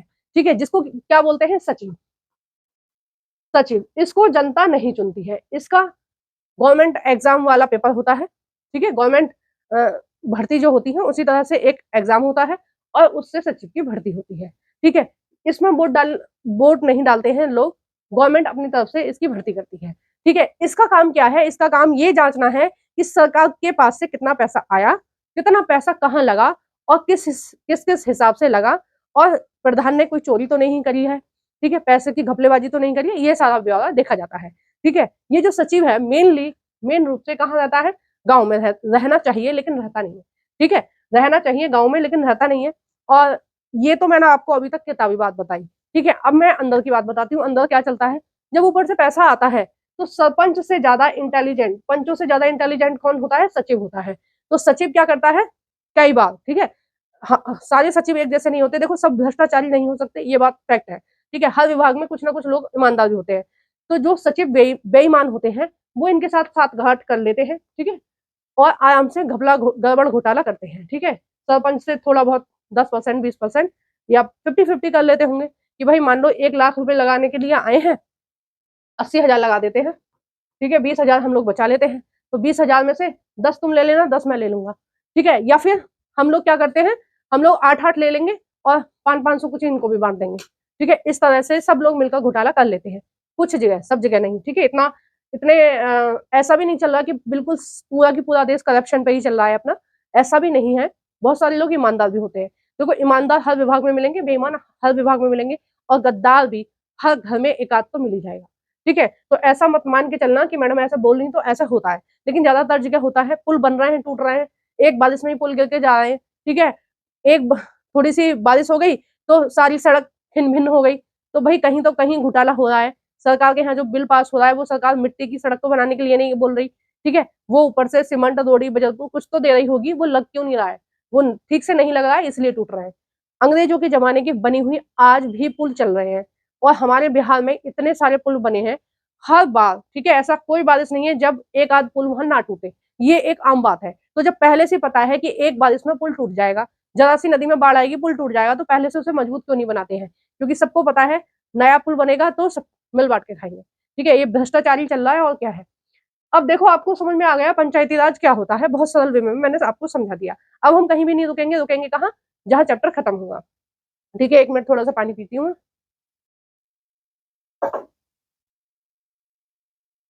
क्वेश्चन नंबर है 1, निम्नलिखित में से कौन सा पंचायती राज का अंग नहीं है। ए है ग्राम सभा, ग्राम सभा है 18+ वाले लोग हैं। बी है ग्राम पंचायत, ये है। सी है पंचायत समिति, और डी है नगर निगम। तो नगर निगम नहीं है, ये नगर पंचायत कह सकते हैं, या नगरों के प्रशासन की जो चीज है वो अलग है, ठीक है। वो कौन से संशोधन में है, वो 74 में है। क्वेश्चन नंबर है 2, स्थानीय स्तर की सरकारों में निम्न में से कौन सा स्तर नहीं है। कौन सा स्तर नहीं है वो हमें बताना है, स्थानीय स्तर की सरकारों में, ठीक है। ए है पंचायती राज, बी है गांव का प्रशासन, सी है नगर का प्रशासन। तो गांव और नगर का प्रशासन यानी कि 73 और 74 किसमें आता है, स्थानीय स्वशासन में आता है, ठीक है। स्थानीय स्वशासन में आता है 73 और 74 में संविधान संशोधन, ठीक है। जो नहीं है वो है राज्य का प्रशासन। राज्य का प्रशासन नंबर 2 पर है, केंद्र का प्रशासन नंबर 1 पर है, और नंबर 3 पर कौन सा है, पंचायती राज, ठीक है। पंचायती राज में ही नगर प्रशासन की बात कही गई है। नेक्स्ट है क्वेश्चन नंबर 3, ग्राम पंचायत के उम्मीदवार नेता को चुनाव में डैश करने के लिए कितनी उम्र होनी चाहिए, ठीक है। उम्मीदवार यानी कि जो सरपंच बनना चाहता है या जो पंच बनना चाहता है उसकी एज कितनी होनी चाहिए, तो उसकी एज होनी चाहिए 21, ठीक है। 21 साल का कोई भी व्यक्ति जब तक नहीं होगा, जब तक वो किसी भी चुनाव में यानी कि ग्राम प्रधान या या फिर वार्ड मेंबर या पंच के लिए वो चुनाव नहीं लड़ सकता। चुनाव लड़ने के लिए उसको 21 साल का होना ही पड़ेगा, ठीक है। और वोट डालने के लिए 18 वर्ष का होना पड़ेगा। अगर मैं बात करूं कि किसी भी हम संविधानिक पद पर हैं, यानी कि किसी भी हम सरकारी पद पर हैं, तो उसमें उम्र 18 साल नहीं होती, फौज को छोड़कर, ठीक है। फौज को, और शायद पुलिस में भी नहीं होती, ठीक है। फौज को छोड़कर, फौज का मुझे पता है, अच्छे से पता है, फौज में भर्ती 16 साल से स्टार्ट होती है, ठीक है, क्योंकि उसकी एक दो साल की तो ट्रेनिंग होती है ना उन लोगों की। तो फौज को छोड़कर बाकी सब में अगर आप सरकारी पद पर हैं तो कम से कम उम्र जो होगी वो 21 साल होनी ही चाहिए, ठीक है। और पहले तो 21 साल के लोग ही हमारे यहाँ पर वोट डालते थे, यानी कि मूल संविधान में लिखा हुआ है कि 21 साल है वोट डालने की उम्र। लेकिन बाद में राजीव गांधी जी ने इसको चेंज कर दिया, ठीक है। 1984 में या 85 में, मुझे ठीक से एग्जैक्ट याद नहीं आ रहा है, 1984 में किया था या फिर 1985 में किया था, इनमें से ही किसी साल में किया था, और उन्होंने संशोधन कर दिया। संशोधन के बाद फिर उन्होंने वोट डालने की उम्र जो कर दी वो 18 वर्ष कर दी, ठीक है। नेक्स्ट क्वेश्चन है क्वेश्चन नंबर 4, निम्नलिखित में से कौन सा कथन ग्राम सभा के लिए सही है। ग्राम सभा के विषय में कौन सा कथन सही है वो हमें बताना है। पहला है ग्राम सभा के सदस्यों की उम्र 21 वर्ष होती है, नहीं होती है, 18 वर्ष होती है, ठीक है। दूसरा है ग्राम सभा में एक सरपंच और उसके पंच होते हैं, बिल्कुल सही है ये भी, कि ग्राम सभा बोला है इन्होंने, ग्राम सभा में केवल और केवल 18+ के लोग होते हैं, ठीक है। पंच और सरपंच नहीं होते हैं, पंच और सरपंच होते हैं पंचायती राज में, ठीक है। तीसरा है ग्राम सभा के सदस्य ग्राम पंचायत के सदस्यों को चुनते हैं। ग्राम सभा के सदस्य यानी कि 18+ वाले ग्राम पंचायत के सदस्यों को चुनते हैं, ठीक है। हाँ बिल्कुल सही है, जब वोटिंग होगी तो कौन चुनेगा, यही लोग चुनेंगे। चौथा है यह अनिवार्य नहीं है कि ग्राम सभा के सदस्यों का नामांकन मतदाता सूची में हो, नहीं, जब तक वोटर लिस्ट में नाम नहीं होगा जब तक आप ग्राम सभा के सदस्य नहीं बन सकते, ठीक है। वोट डालने का अधिकार तो आपको होना चाहिए ना। नेक्स्ट क्वेश्चन है क्वेश्चन नंबर 5, पंचायती राज राज के कितने स्तर हैं। पंचायती राज के कितने स्तर हैं, देखो भारत के शासन के 3 स्तर हैं, कौन कौन से, केंद्र, राज्य और स्थानीय शासन। स्थानीय स्वशासन में कौन सा आता है, पंचायती राज और नगर निगम, ठीक है। अब इन्होंने पूछा पंचायती राज के कितने अंग हैं। पंचायती राज के अंग आपको बताने हैं, पहला है 2 है, बी है 3 है, सी है 4 है, और डी है इनमें से कोई नहीं। तो कितने अंग हैं, 3 अंग हैं, ठीक है, कौन कौन सा है? एक तो ग्राम स्तर पर है, जो प्रधान चुनते हैं, जिसके बारे में मैंने अभी बताया। एक तो होता है ग्राम स्तर पर, ठीक है, दूसरा होता है मंडल पर, मंडल स्तर पर, और तीसरा होता है जिला, ठीक है, जिला स्तर पर। इसमें क्या होता है, एक गांव होता है मेनली ग्राम स्तर पर, पंचायती राज में। मंडल में लगभग 16-17 गांव होते हैं, ठीक है, और जिला लेवल पर लगभग 100 के लगभग गांव होते हैं, ठीक है। 100 गांव का एक सदस्य चुना जाता है जिले में, और मंडल में 16-17 गांव पर एक चुना जाता है, और गांव में एक, गांव के हिसाब से एक चुना जाता है, ठीक है। ये पूरा की पूरा है, ये आप इसको याद रखना, ठीक है। तो पंचायती राज के कितने स्तर होते हैं? 3 स्तर होते हैं। क्वेश्चन नंबर है 6, ब्लॉक स्तर की पंचायत को निम्न में से किन नामों से जाना जाता है? ब्लॉक स्तर की पंचायत ये वाली है, ठीक है, दूसरे नंबर की। ए है पंचायत समिति, बी है विकास खंड, और सी है जनपद पंचायत, और डी है ये सभी। तो क्वेश्चन नंबर 6 का जो सही आंसर हो जाएगा वो हो जाएगा डी, ये सभी नाम आपको याद होने चाहिए। अलग अलग नामों से पूछता है। ब्लॉक स्तर की पंचायत कौन से नंबर की पंचायत है, या फिर कई बार पूछा जाता है विकास खंड पंचायत का दूसरा नाम क्या है, ठीक है, ऐसा कुछ भी घुमा फिरा कर बोल सकते हैं, ठीक है। या फिर एक विकास स्तर की पंचायत में, विकास खंड स्तर की पंचायत में, या ब्लॉक स्तर की पंचायत में लगभग कितने गांव होते हैं, ठीक है, एक होता है, या 100-150 होते हैं, या जितने भी हैं, लगभग 15-16 गांव होते हैं। तो इस तरह से अलग अलग क्वेश्चन आपसे पूछे जाते हैं, वो आपको ध्यान रखने हैं। नेक्स्ट क्वेश्चन हम देख रहे हैं, क्वेश्चन नंबर 7, जिला पंचायत को निम्न में से किन नामों से जाना जाता है? ठीक है, मोस्ट इंपोर्टेंट है, जैसे पीछे पीछे वाला इंपोर्टेंट था, दूसरे नंबर की जो पंचायत थी वो सारे नाम उसमें दिए हुए थे। इसमें ये जो जितने भी नाम हैं, ये ये जो जिला परिषद के बारे में जो बोला गया है, ये ये किससे संबंधित है? ये जिला पंचायत से संबंधित है सब कुछ, ठीक है। ये किससे संबंधित है? जिला पंचायत से, ठीक है। जिला पंचायत, या बी है ऑप्शन जिला परिषद, या सी है ऑप्शन जिला परिषद, मंडल परिषद, ठीक है। इन सब का मतलब क्या होता है? एक ही होता है। नेक्स्ट है क्वेश्चन नंबर 8, निम्नलिखित में से कौन सा पंचायती सचिव के लिए सही है? ठीक है, पंचायती सचिव समझ में आ गया ना, सरपंच के ऊपर होता है ये पद, और सरपंच ऊपर भी नहीं कह सकते, बराबर वाला पद बोलते हैं।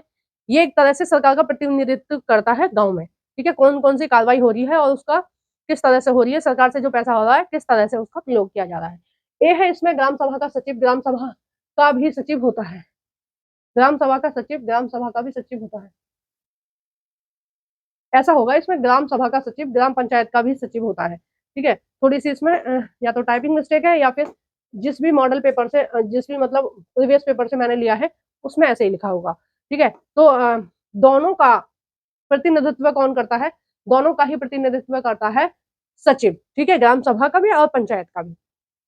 बी है ग्राम पंचायत का सचिव निर्वाचित व्यक्ति नहीं होता है, बिल्कुल सही है, निर्वाचित व्यक्ति नहीं होता है। कौन सा व्यक्ति होता है? ये निर्वाचित नहीं होता है, ये सरकार द्वारा एग्जाम पास हो, सरकारी एग्जाम होता है उसको पास करके आता है। सी है इसमें ग्राम सचिव ग्राम सभा और ग्राम पंचायत दोनों की ही बैठकों का रिकॉर्ड रखता है, बिल्कुल सही बात है, और ये जो डी ऑप्शन हो जाएगा ये सही हो जाएगा। देखो, पंचायती राज के विषय में अभी आपको कुछ डाउट है, नहीं समझ में आ रहा है, तो आप मेरा यूट्यूब चैनल ओपन कर प्लेलिस्ट वाले ऑप्शन पर आपको क्या करना है, 6th 7th और 8th क्लास की पॉलिटिकल साइंस एनसीईआरटी की एक वो पड़ी है प्लेलिस्ट, जिसमें से आपको 6th क्लास की पॉलिटी का चैप्टर नंबर, ये कौन सा चल रहा है? 4 चल रहा है, ठीक है, चैप्टर नंबर 4 की थ्योरी देख लेनी है विस्तार से, बहुत ही इजी वे में मैंने समझाया है, वहां आपको पूरा सब कुछ समझ में आ जाएगा, पूरा की पूरा, ठीक है, बहुत ही अच्छे से समझाया। आप इसको देख लीजिए चैप्टर को, अगर आपको यहाँ से नहीं समझ में आ रहा है, और इसी में आगे का जो नगर प्रशासन है उसको भी आप देख लो उस प्लेलिस्ट में, तो आपको बहुत अच्छे से समझ में आएगा। कौन सी? 6th 7th 8th क्लास की पॉलिटिकल साइंस एनसीईआरटी की प्लेलिस्ट, ठीक है, उसमें जाकर आपको क्या देखना है, 6 क्लास की बिल्कुल सबसे नीचे होंगी 6 क्लास की वीडियो, सबसे पहले इसमें 8th क्लास की है, फिर 7th क्लास की है, फिर 6 क्लास की है, इस तरह से लाइन से लगी हुई है। तो 6 क्लास वाली में आपको देखना है पंचायती राज, ठीक है। नेक्स्ट हम देख रहे हैं क्वेश्चन नंबर 9, निम्नलिखित में से कौन सा कार्य ग्राम सभा के नहीं है? ग्राम सभा इसमें से कौन सा कार्य नहीं करती है? पहला है ग्राम सभा पंचायत को नियम के विरुद्ध या गलत कार्य करने से रोकती है, बिल्कुल रोकती है। अगर प्रधान या उसके प्रधान यानी सरपंच या पंच कुछ भी गलत काम कर रहे हैं तो वो रोकेगी, और वो किससे शिकायत करेगी? सचिव से शिकायत करेगी।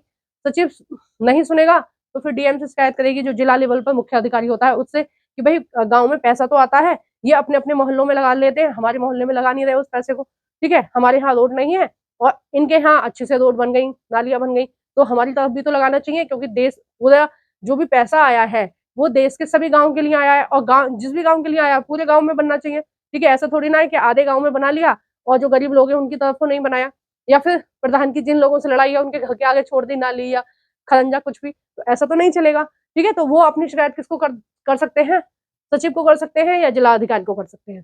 ठीक है, और ऐसा होता भी है। इसमें ग्राम सभा ग्राम पंचायत के कार्यों पर नजर रखती है। ठीक है, ग्राम सभा ध्यान रखती है कि पंचायत में जो काम होने हैं, पंचायत को जो काम करने चाहिए वो ठीक से कराए कि नहीं। ठीक है, सी है ग्राम सभा ही ग्राम पंचायत के पंच और सरपंच को चुनती है, बिल्कुल सही है। ठीक है, जो सही नहीं है वो हमें बताना है। डी ही ऑप्शन होगा इसमें। ग्राम सभा करों का संग्रह करके ग्राम पंचायत को देती है, नहीं। करों का संग्रह करना किसका काम होता है, पंचायत को, यानी कि टैक्स वसूलना। टैक्स कौन वसूलेगा, या तो पंच वसूलेंगे या सरपंच वसूलेगा। ठीक है, और ये टैक्स वसूल के किसको मिलेगा, सरपंच को मिलेगा। ठीक है, और वो सबका ब्यौरा कौन रखेगा, सचिव, कि गांव से इतना टैक्स वसूला गया और इस टैक्स को इन्होंने यहाँ पर खर्च करा है। ठीक है, ऐसा नहीं है वो टैक्स वसूल के अपनी जेब में रखेगा, जेब में नहीं रखना है, गाँव में ही लगाना है। नेक्स्ट है क्वेश्चन नंबर 10, ग्राम पंचायत का कार्य निम्नलिखित में से कौन सा नहीं है, जो नहीं है वो हमें बताना है। ए है सड़क नालियों और स्कूल भवनों का निर्माण करना सार्वजनिक प्रयोग के लिए। ठीक है, यानी कि सभी के लिए, बिल्कुल सही है। बी है स्थानीय कर लगाना और इकट्ठा करना, और सी है ग्राम सभा के कार्यों पर नजर रखना। देखो, ग्राम सभा कोई कार्य करती ही नहीं है तो वो नजर कहाँ से रखेगी। ठीक है, ग्राम सभा को कोई विशेष अधिकार नहीं है, वोट डालने का अधिकार है बस, और ग्राम पंचायत जो काम कर रही है, जो पैसा कितना लगाए कितना नहीं लगाए उसका ध्यान रखना है ग्राम सभा में। और ग्राम सभा के लोग तभी ध्यान रख पाते हैं जो थोड़े पढ़े लिखे से लोग होते हैं। जो पढ़े लिखे नहीं है, जिनको कुछ पता ही नहीं है, उनके साथ बहुत सारे सालों से शोषण होता आया है और आज भी हो रहा है। ठीक है, कुछ गांव देश के इतने विकसित हैं, उनमें स्कूल भी है, उसमें रोड भी है, सब कुछ है, बिल्कुल मैनेज किया हुआ है अच्छे से पूरे की पूरे गांव को।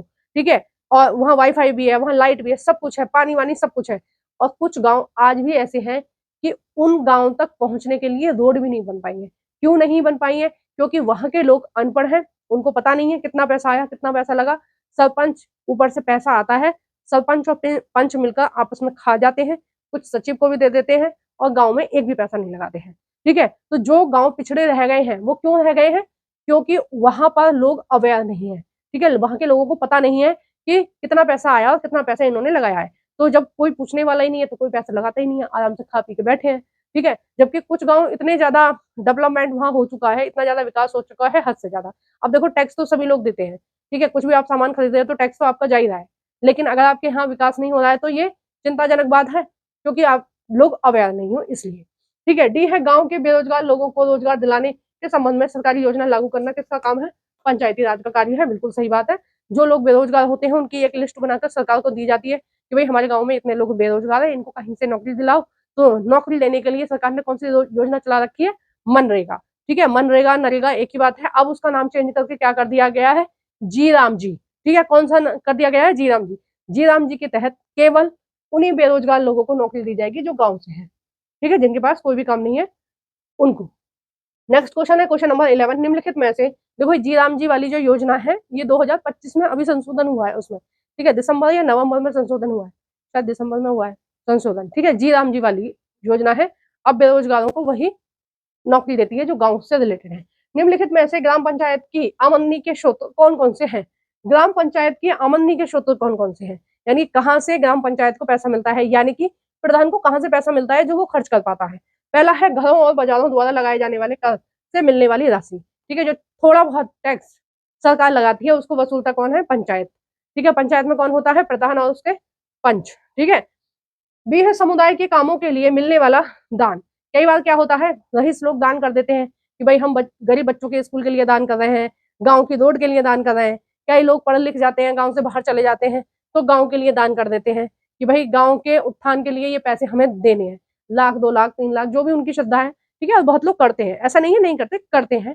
बहुत लोग अपने गाँव के लोगों को दान करते हैं, कई बार मंदिर बनाने के लिए दान करते हैं, कई बार पानी की व्यवस्था करने के लिए दान करते हैं, और करना चाहिए। अगर आप किसी ऐसे स्थान से उठकर आए हैं जहां बिल्कुल भी विकास नहीं है और आपके पास सब कुछ है, तो आप लाखों के मालिक हैं, तो 2-4 हजार या जितना भी आपसे बन जा रहा है वो अपने गांव के लिए दान करना चाहिए। ठीक है, ऐसे ही सब लोग कंधे से कंधा मिलाकर चलेंगे ना, तभी चीजों का विकास होगा, हमारे देश का विकास होगा, अन्यथा नहीं होगा।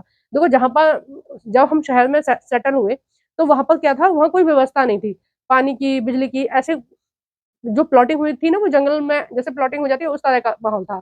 वहां पर सभी लोगों ने कुछ कुछ पैसे दिए, ठीक है, हजार हजार रुपए इकट्ठा करे। उससे क्या किया उन्होंने, एक रोड बनवाई। बहुत साल पुरानी बात बता रही हूँ, लगभग 30 साल पुरानी बात बता रही हूँ मैं आपको। वहां पर उन्होंने उन पैसे पैसे इकट्ठे करे और उन पैसों से अपने लिए एक रोड बनवाई, ठीक है, हमारी गली वालों ने, और नालियां बनवाई सिस्टमेटिक तरीके से। और अपना विकास खुद ही कर लिया कि भाई नगर पालिका वाले पता नहीं 2 साल, 10 साल, 20 साल में बनाएंगे, तब तक क्या हम मट्टी में रहेंगे? इससे अच्छा है तो हम थोड़ा सा पैसा खर्च करके, ठीक है, अपना सा थोड़ा सा बचत करके सबके लिए सहूलियत हो जाएगी और हो गई, ठीक है। अब इस टाइम पे लगभग 30 साल बाद सरकार रोड बना रही है वहां पर, तो 30 साल तक हम मिट्टी में रहते। इससे अच्छा है कि हमने खुद ही पैसे लगा लिए। और बहुत सारी जगह ऐसा होता है कि लोग खुद ही अपने पैसे इकट्ठा करते हैं और कर लेते हैं। कई गली में जो अच्छे पोजीशन पे होते हैं वो लोग कई बार ज्यादा दे देते हैं, तो ऐसा कर सकते हैं। सी है विभिन्न सरकारी विभागों द्वारा चलाई गई योजनाओं द्वारा, ठीक है, कई बार सरकार भी योजना चलाती है कि एक गांव एक स्कूल, हर गांव सड़क, हर गांव पानी, हर गांव बिजली, ठीक है, इस तरह से। तो कौन सा सही हो जाएगा? डी। नेक्स्ट है क्वेश्चन नंबर 12, ब्लॉक स्तर पर कौन सरकारी पद अधिकारी होता है? देखो गांव स्तर पर कौन होता है? सचिव होता है, ठीक है। अब नंबर 2 पर क्या था? ब्लॉक स्तर, ठीक है। ब्लॉक स्तर पर कौन होता है? ब्लॉक स्तर पर होता है खंड विकास अधिकारी, ठीक है। कौन होता है? खंड विकास अधिकारी होता है ना। और जिला लेवल पर कौन होता है? जिला लेवल पर होता है मजिस्ट्रेट, डिस्ट्रिक्ट मजिस्ट्रेट या जिला अधिकारी। ये एक IAS अधिकारी होता है, जिसको हम मजिस्ट्रेट भी बोलते हैं, जिसको हम DM भी बोलते हैं, ठीक है, डिस्ट्रिक्ट मजिस्ट्रेट, ठीक है। डिस्ट्रिक्ट मजिस्ट्रेट को हम DM भी बोलते हैं या जिला अधिकारी भी बोलते हैं। नेक्स्ट क्वेश्चन है क्वेश्चन नंबर 13, पंचायती राज के संबंध में निम्नलिखित में से कौन सा कथन सही है? पंचायती राज के संबंध में कौन सा कथन सही है वो हमें बताना है। पहला है पंचायती राज के ग्राम पंचायत के प्रधान का निर्वाचन ग्राम सभा द्वारा प्रत्यक्ष मतदान से होता है, अप्रत्यक्ष मतदान से होता है। प्रत्यक्ष नहीं, अप्रत्यक्ष। अप्रत्यक्ष का मतलब होता है कि आप अप्रत्यक्ष जो चुनाव होते हैं हमारे देश में, वो राज्य सरकार के होते हैं और केंद्र सरकार के, ठीक है। यानी कि प्रधानमंत्री का जो चुनाव होता है वो अप्रत्यक्ष होता है, ठीक है। उसी तरह से मुख्यमंत्री का जो चुनाव होता है वो अप्रत्यक्ष होता है। उसी तरह से राष्ट्रपति का जो चुनाव होता है वो अप्रत्यक्ष होता है। अब अप्रत्यक्ष का क्या मतलब हुआ? अप्रत्यक्ष का मतलब हुआ कि आप जिस व्यक्ति को अपने प्रधानमंत्री के रूप में देखना चाहते हैं, आप डायरेक्ट उसको वोट डालने नहीं जाते, ठीक है। जैसे आपको नरेंद्र मोदी को बनाना था प्रधानमंत्री, तो आप डायरेक्ट नरेंद्र मोदी को वोट डालने नहीं गए थे। आपने क्या किया था? आपने अपने क्षेत्र विशेष के MP को वोट डाली थी, ठीक है। अपने क्षेत्र विशेष के किसको डाली थी? MP को वोट डाली थी, ठीक है। MP यानी सांसद को, ठीक है, सांसद को वोट डाली थी। और जब पूरे देश में ये चुनाव हुए, पूरे देश के में सांसद चुने गए अपने अपने क्षेत्र से, इन सभी सांसदों ने मिलकर निर्णय लिया कि हमारा नेता कौन होगा, हमारा प्रधानमंत्री कौन होगा? नरेंद्र मोदी, ठीक है। उसी तरह से हर राज्य में आप मुख्यमंत्री को वोट नहीं डालते हो, आप किसको डालते हो? आप डालते हो MLA, ठीक है। MLA को डालते हो, या हिंदी में इसको हम विधायक बोलते हैं, विधायक को वोट डालते हो, ठीक है। जब पूरे राज्य में चुनाव हो जाते हैं और अपने अपने क्षेत्र के MLA चुनकर आ जाते हैं, तो ये MLA किसको चुनते हैं? ये MLA चुनते हैं मुख्यमंत्री को, ठीक है। तो ये कैसे चुनाव हुए? ये अप्रत्यक्ष चुनाव हुए, यानी कि हमने MLA को चुना और MLA ने मुख्यमंत्री को चुना, ठीक है। उसी तरह से हमने MP को चुना और MPO ने किसको चुना? राष्ट्रपति को चुना, सॉरी, प्रधानमंत्री को चुना, ठीक है। राष्ट्रपति के चुनाव में भी MP भाग लेते हैं, ठीक है। MP MLA दोनों भाग लेते हैं राष्ट्रपति के चुनाव में। अब देखो हम बात कर रहे हैं यहाँ ग्राम पंचायत की, ठीक है, या पंचायती राज की। पंचायती राज में ऐसा नहीं होता है। पंचायती राज में जनता डायरेक्ट वोट डाल के आती है, किसको? प्रधान को। जनता को EVM मशीन में, ठीक है, अब तो सारे चुनाव EVM से हो रहे हैं। EVM मशीन में कई सारे ऑप्शन उनको मिलते हैं कि आप अपने क्षेत्र का, देखो इस तरह से मिलेगी आपको मशीन, ठीक है।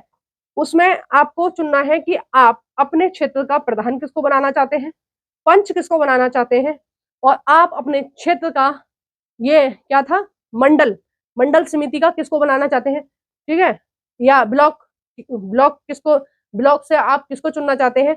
और चौथा आपको चुनना पड़ेगा कौन सा?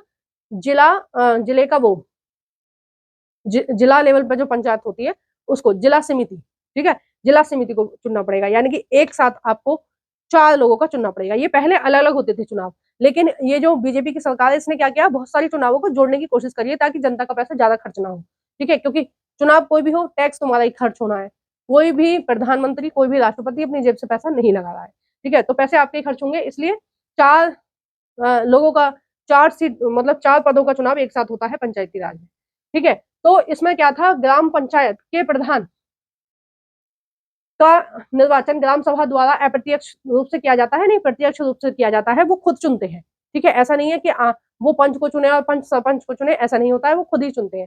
4 मिलते हैं, चारों में वो अपने हिसाब से लगाते हैं कि उनको ग्राम लेवल पर कौन चाहिए, खंड ब्लॉक लेवल पर कौन चाहिए, जिला लेवल पर कौन चाहिए। ठीक है, दूसरा है ग्राम पंचायत के कार्यों में स्थानीय कर लगाना और कर संग्रह करना भी शामिल होता है।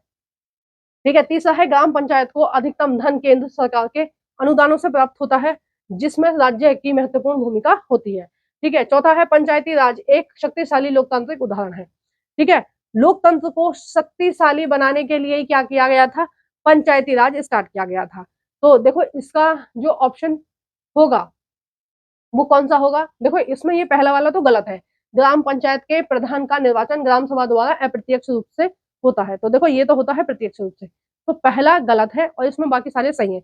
वैसे ये ऑप्शन सारे ही गलत हो गए हैं, मतलब ABC ऐसे करके डाल दिया है, ऐसे नहीं करना है। डी ऑप्शन सही है, डी ऑप्शन में क्या आना है, दूसरा, तीसरा और चौथा सही है। ठीक है, डी ऑप्शन में ये आना चाहिए कि दूसरा, तीसरा और चौथा सही है। ठीक है, और पहला गलत है, क्यों गलत है वो मैंने आपको बता दिया। नेक्स्ट क्वेश्चन हम देख रहे हैं, क्वेश्चन नंबर, अच्छा ये तो खत्म ही हो गया पूरा। अगर आपको PDF चाहिए इसकी पूरे के पूरे क्वेश्चनों की, तो प्लीज आप मुझे व्हाट्सएप कर सकते हैं, कौन से नंबर पर, 8287789818। ठीक है, इस नंबर पर आप क्या कर सकते हैं, मुझे व्हाट्सएप कर सकते हैं, और आपको एक बुक की MCQ की PDF का कितना प्राइस पेमेंट करना है, ओनली 20 रुपीज। ठीक है, 20 रुपए में आपको ये पूरी PDF मिल जाएगी, जितने भी क्वेश्चन मैंने यहाँ पर कराए हैं। ठीक है, नेक्स्ट हम देख रहे हैं चैप्टर नंबर 5 के में गांव का प्रशासन में। ठीक है, गांव के प्रशासन में हम देख रहे हैं क्वेश्चन नंबर 1 से, निम्नलिखित में से जरीब के विषय में क्या सत्य है। जरीब क्या होता है, जरीब होता है एक, देखो जरीब के विषय में दे ही रखा है, पहले इसको देख लेते हैं। ए है, इसका प्रयोग जमीन नापने के लिए किया जाता है, बिल्कुल सही बात है। बी है, यह लोहा की एक जंजीर होती है, बिल्कुल सही बात है। सी है, इसका प्रयोग पटवारी द्वारा किया जाता है, बिल्कुल सही बात है। डी है, उपरोक्त सभी, तो ये क्या हो जाएगा, उपरोक्त सभी यहाँ पर सही है। देखो कभी भी दो पक्षों में लड़ाई हो गई कि भाई तेरी जमीन ये ऐसी है, मेरी जमीन ये है, घर मकानों में तो क्लियर होता है कि भाई बाउंड्री सेट है पहले से। ठीक है, घर मकान में क्या होता है, पहले से बाउंड्री सेट होती है कि ये इसका है ये मेरा है, तो लड़ाई होने के चांसेस होते हैं कम। खेतों में क्या होता है, जब खेत खाली होते हैं ना, खेत जोतते हैं, तो कोई भी अपनी जो बाउंड्री है वो बढ़ा लेता है। ठीक है, रास्ते में कर लेता है या दूसरे के खेत को काट लेता है। इस तरह की लड़ाइयां होती हैं गाँव में किसानों के बीच कि भाई तुमने, हमारा खेत यहाँ तक था, तुमने यहाँ तक क्यों बढ़ा लिया, इस तरह से।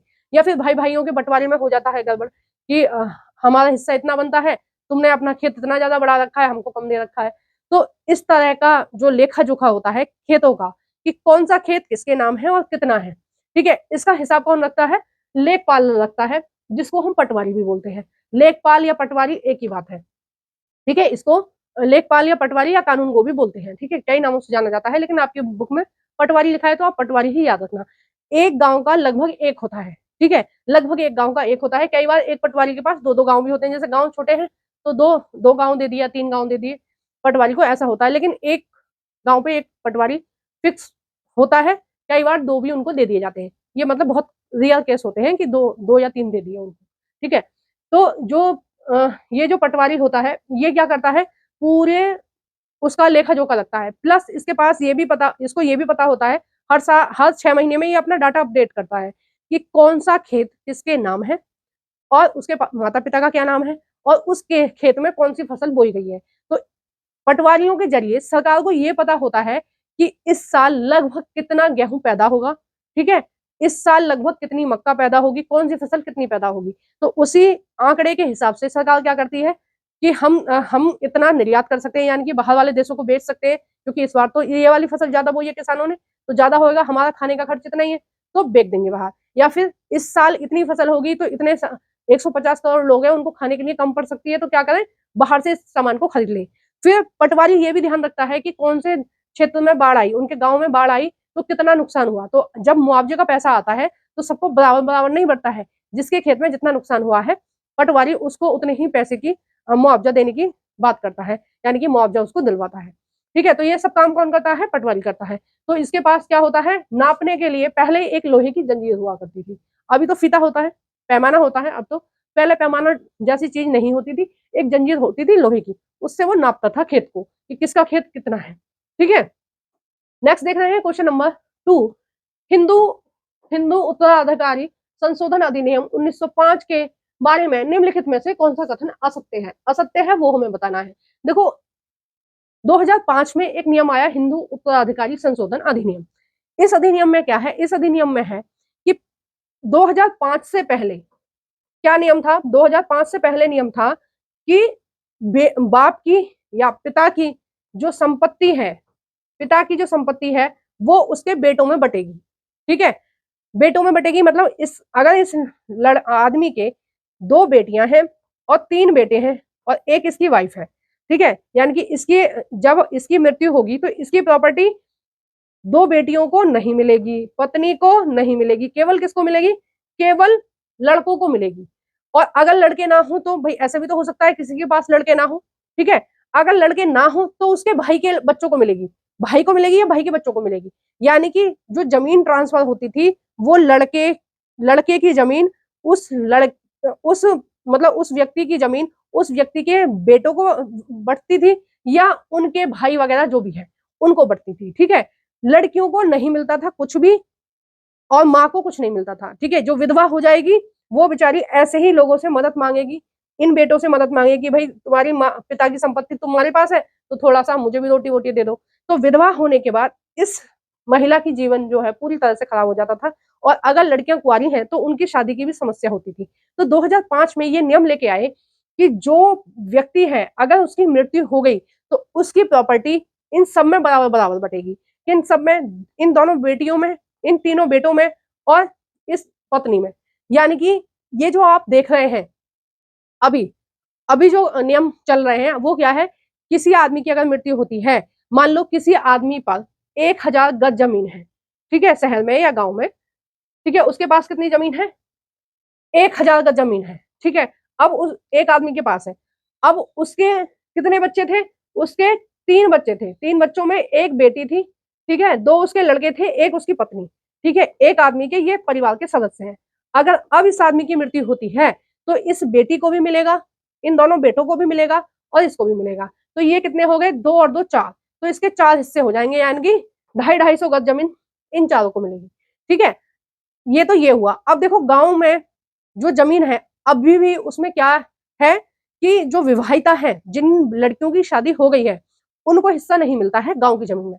ये कुछ राज्यों में ऐसा नियम है, ठीक है, यूपी में है ऐसा, राजस्थान में, हरियाणा में, ऐसे कुछ राज्यों में ऐसा क्या नियम है कि जो गांव की जमीन है, जैसे शहर के मकान में लड़कियों का भी हिस्सा है, विवाहिता विवाहिता लड़कियों का भी हिस्सा है, ठीक है, जिनकी शादी होगी वो भी अपने भाई से हिस्सा लेना चाहें तो ले सकते हैं।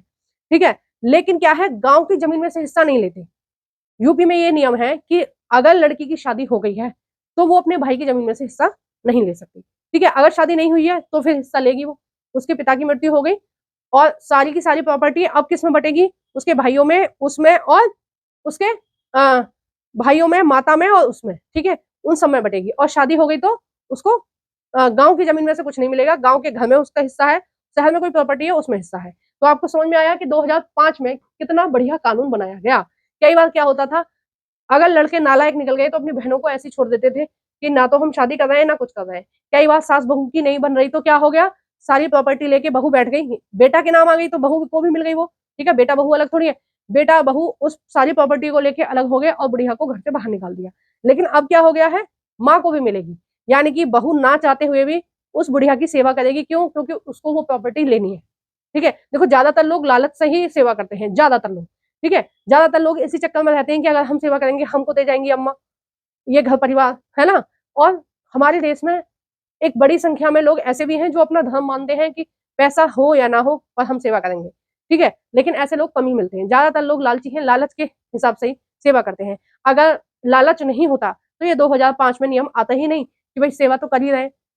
कोई भी नियम कब आता है, जहां अत्याचार हो रहा तभी तो किसी ने बोला होगा कि भाई पति की संपत्ति में मुझे भी कुछ अधिकार हो। ठीक है, कहीं किसी के साथ अन्याय हुआ होगा और एक आध के साथ नहीं हुआ होगा, लगातार होता रहा होगा, तभी महिलाएं परेशान होती होंगी, तब ये कानून आया। ठीक है, अब इससे संबंधित कई सारे क्वेश्चन आएंगे, अब इसके बारे में हम बात नहीं करेंगे, अब मैंने आपको समझा दिया है। तो क्वेश्चन नंबर 2 है, हिंदू उत्तराधिकारी संशोधन अधिनियम 2005 के बारे में निम्नलिखित में से कौन सा कथन असत्य है? जो गलत है वो बताना है। एक मिनट, मैं इतनी देर से सोच रही थी, सैनिटाइजर की स्मेल आ रही है पता नहीं कहाँ से। सैनिटाइजर की, कोई सा बच्चा पूरी की पूरी बोतल को ऐसे उल्टा कर गया है, तो उसमें से थोड़ा थोड़ा सैनिटाइजर करके पूरी बोतल खत्म हो गई। ठीक है, ऐसे करते हैं छोटे छोटे बच्चे, नुकसान। ऐसा कहते हैं कि बच्चे भगवान का रूप होते हैं। जब तक हम बच्चे थे तो हमको ऐसा लगता था कि जैसे हम भगवान का रूप है, लेकिन जब से हमारे बच्चे हुए तो मुझे लगता है ये भगवान का रूप नहीं है, ये पिछले जन्म का कुछ है, जिसका बदला लेने इस जन्म में वो आए हमसे। ठीक है, कुछ ना कुछ नई शरारत, कुछ ना कुछ एक नया काम बिगाड़ के रखते ही है हमारी जान पर। तो इसका सेकंड वाले का हम ऑप्शन देख लेते हैं कौन सा सही है। ए है, इस नियम के द्वारा महिलाओं को काफी राहत मिली, बिल्कुल सही बात है।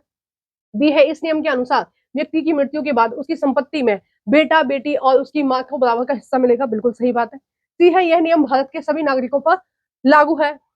और डी है, यह नियम 2005 में आया। तो देखो सी वाला ऑप्शन गलत है। क्यों? क्योंकि इस नियम का नाम क्या है? हिंदू उत्तराधिकारी अधिनियम। ठीक है, नाम क्या है? हिंदू उत्तराधिकारी अधिनियम। हिंदुओं पर लागू है, सभी नागरिकों पर लागू नहीं है। मुस्लिमों के लिए अलग नियम है, सिख और ईसाइयों के लिए क्या नियम है वो मुझे नहीं पता, लेकिन हिंदुओं के लिए यहाँ ये नियम है, हिंदुओं पर लागू है ये, कि बराबर बराबर दोगे आप प्रॉपर्टी में। ठीक है, नेक्स्ट क्वेश्चन है, क्वेश्चन नंबर 3, निम्नलिखित में से कौन से अपराध फौजदारी के अंतर्गत आते हैं? देखो अपराध जो होते हैं, जो कोर्ट होती हैं, वो हमारी दो प्रकार की होती है।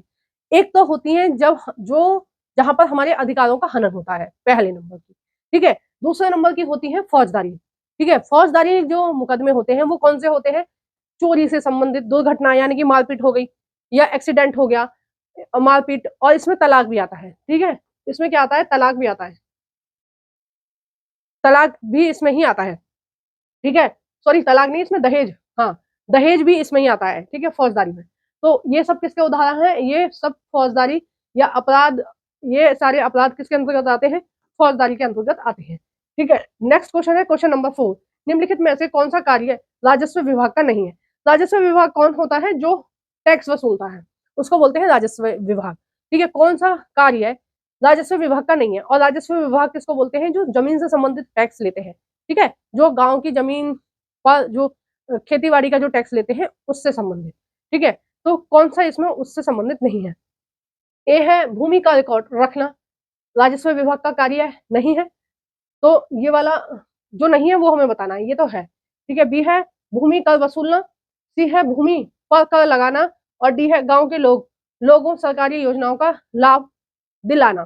ठीक है, ये काम है। तो क्वेश्चन नंबर 4 का जो सही आंसर हो जाएगा वो हो जाएगा सी, भूमि पर टैक्स लगाना। ये राजस्व विभाग का काम नहीं है। टैक्स कौन लगाता है? हमारे यहाँ की संसद।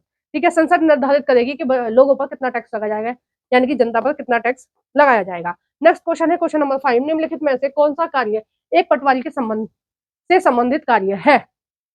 पटवारी का कौन सा कार्य है? देखो पटवारी के मैंने सभी कार्य आपको बता दिए हैं। ठीक है, अब हम यहाँ डिस्कस नहीं करेंगे, अब यहाँ देखेंगे हम कौन सा कार्य है।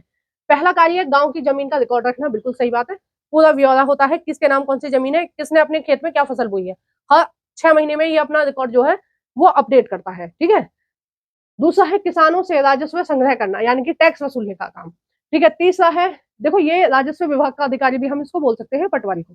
तीसरा है, किसानों में विवाद होने पर कोर्ट के आदेश अनुसार खेत की नपत या नपाई करना। ठीक है, यानी कि ये देखना कि जैसे दो किसानों में लड़ाई हो गई कि भाई ये इसने हमारा खेत कब्जा लिया है, क्योंकि जब खेत जुतते हैं ना तो फिर वहां पर थोड़ा पहचानना मुश्किल हो जाता है कौन सा किसकी मैड कहाँ तक थी, यानी कि किसकी बाउंड्री कहाँ तक थी, ये पहचानना थोड़ा मुश्किल हो जाता है। कई बार जो चालाक से होते हैं ना, वो दूसरे के खेत को भी अपने खेत में मिला लेते हैं।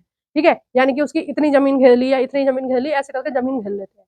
तो ये जब कोर्ट आदेश देती है, दो किसानों में लड़ाई हो गई कि इन्होंने मेरी जो जमीन है वो ले लिया या थोड़ा बहुत हिस्सा इन्होंने मेरा कब्जा लिया है इस बार, तो क्या होगा, कोर्ट आदेश देगी, यानी कि तहसीलदार आदेश देगा कि भाई इनके खेत का नाप के आओ। ठीक है, क्योंकि रिकॉर्ड किसके पास है, तहसीलदार के पास है, तो तहसीलदार नापने जाएगा, उस अपने रिकॉर्ड में देखेगा कि इस किसान की इतनी है, इसकी इतनी है, तो दोनों की बराबर नाप के आ जाएगा और फिर पता चल जाएगा कौन झूठ बोल रहा था, कौन सही बोल रहा था। ठीक है, और न्याय मिल जाएगा। फोर्थ है इसमें किसानों को खेती करने के लिए ऋण दिलवाना। ऋण दिलवाने का या लोन दिलवाने का काम इसका नहीं है। ठीक है, बस ये ब्यौरा रखता है। तो फोर्थ ऑप्शन जिसमें नहीं है वही होगा, पहला, दूसरा और तीसरा सही है। नेक्स्ट क्वेश्चन हम देख रहे हैं, क्वेश्चन नंबर 6, और ये इस वीडियो का लास्ट क्वेश्चन रहेगा। आंसर आपने चीटिंग करके देख लिया है, मुझे पता है। ठीक है, चलो फिर भी हम क्वेश्चन आपको करा देते हैं, पर आपने, मुझे पूरा यकीन है कि आपने चीटिंग करके आंसर इसका देख लिया है। क्वेश्चन नंबर है 6। देखो ये बोर्ड भी दिखाना चाहता है, बार बार आंसर की दिखा रहा है। क्वेश्चन नंबर है 6, खसरा का के संबंध में निम्नलिखित में से कौन सा कथन सत्य है। खसरा क्या होता है? खसरा वही होता है जो पटवारी लगता है। ठीक है, यानी कि किसी भी व्यक्ति के पास कितनी जमीन है, किस नाम से है, कितनी है, और उसकी स्थिति कहाँ है खेत में, मतलब पूरे के पूरे गांव में। ठीक है, तो वो क्या होता है, खसरा होता है। यानी कि किसी भी व्यक्ति के पास कितनी जमीन है, ठीक है, और उसके माता पिता का क्या नाम है, ये सब किसमें लिखा होता है, खसरा में लिखा होता है। ठीक है, और ये किसके पास होता है, खसरा, खसरा या खतौनी किसके पास होगी, ये पटवारी के पास होगी। ठीक है, तो पहला है इसमें खसरा गांव की जमीन का वह रिकॉर्ड है जिसे पटवारी लगता है, बिल्कुल सही बात है। ठीक है, और गांव में जितने लोगों के पास जमीन है सबका लेखा जोखा किसके पास होगा, पटवारी के पास होगा। ठीक है, बी है खसरा में जमीन के मालिक व उसके माता पिता का विवरण दिया होता है, बिल्कुल सही बात है, पता होता है उसमें कि कौन सी जमीन किसकी है। सी है खसरा में खेत की फसलों का विवरण भी होता है, और डी है ये सभी। तो इसका जो सही आंसर हो जाएगा वो हो जाएगा डी, ये सभी। नेक्स्ट चैप्टर आपका रहेगा, अब देखो जल्दी जल्दी चैप्टर खत्म हो जाएंगे, एक और रह गया है, इसके बाद 5-6 इसमें और 5-6 उसमें है। ठीक है, 15-20 मिनट में हम खत्म कर लेंगे। 1 मिनट, ज्यादा देर नहीं लगेगी, अब 15-20 मिनट लगेंगे, 15-20 मिनट में सब खत्म हो जाएगा। हम देख रहे हैं यहाँ पर गांव का प्रशासन, सॉरी नगर प्रशासन। देखो पिछला जो चैप्टर था वो हमने वहां पर देखा था गांव का प्रशासन, यहाँ पर हम देख रहे हैं नगर का प्रशासन। देखो नगर का जो प्रशासन होता है वो 3 प्रकार का होता है। कौन कौन से प्रकार का होता है, क्या होता है, जैसे गांव की आबादी है 1000, ठीक है, फिर 10-20 साल बाद गांव की आबादी बढ़ती रही बढ़ती रही बढ़ती रही, तो गांव ने रूप ले लिया शहर का। ठीक है, जब आबादी बढ़ रही है तो फिर मार्केट भी बनने लगी, ठीक है, फिर स्कूल भी, फिर सारी सुविधाएं वहां आ गई, तो वो क्या हो गया, एक शहर का रूप ले लिया। तो उसको हम क्या, सरकार उसको किसमें किसमें घोषित कर देती है, उसको कर देती है नगर पालिका में। यानी कि छोटे शहरों के जो प्रशासन है उसको क्या बोलते हैं हम, नगर पालिका। ठीक है, पहले नंबर यानी कि कम आबादी। ठीक है, जब ये नगर पालिका थोड़ी बड़ी हो जाती है, ठीक है, आसपास के गांव को भी मिला लेती है, ठीक है, 10-20 साल 50 साल बाद मिला लेती हैं, तो ये क्या बन जाती हैं, तो ये बन जाती हैं नगर परिषद। ठीक है, क्या बन जाती है, नगर परिषद। और जब ये नगर परिषद के बाद क्या बन जाती है लास्ट में, नगर निगम। जैसे दिल्ली है बड़ा शहर है, नगर निगम। ठीक है, बंबई नगर निगम। ठीक है, और बहुत सारे शहर हैं जो बड़े शहर हैं, वो किसके अंतर्गत आते हैं, नगर निगम के। देखो यहाँ पर अगर हम बात करें नगर पालिका में जिसको चुनती है जनता, वो होता है चेयरमैन। ठीक है, और यहाँ पर होता है नगर परिषद में अध्यक्ष, यहाँ पर होता है अध्यक्ष, यहाँ पर होता है चेयरमैन, और यहाँ पर होता है मेयर। ठीक है, यहाँ पर कौन होता है, मेयर।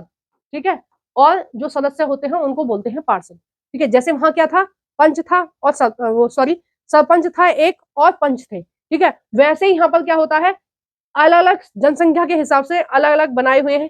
कम जनसंख्या वालों को बोलेंगे नगर निगम, ज्यादा संख्या वालों को बोलेंगे, जनसंख्या वालों को नगर परिषद।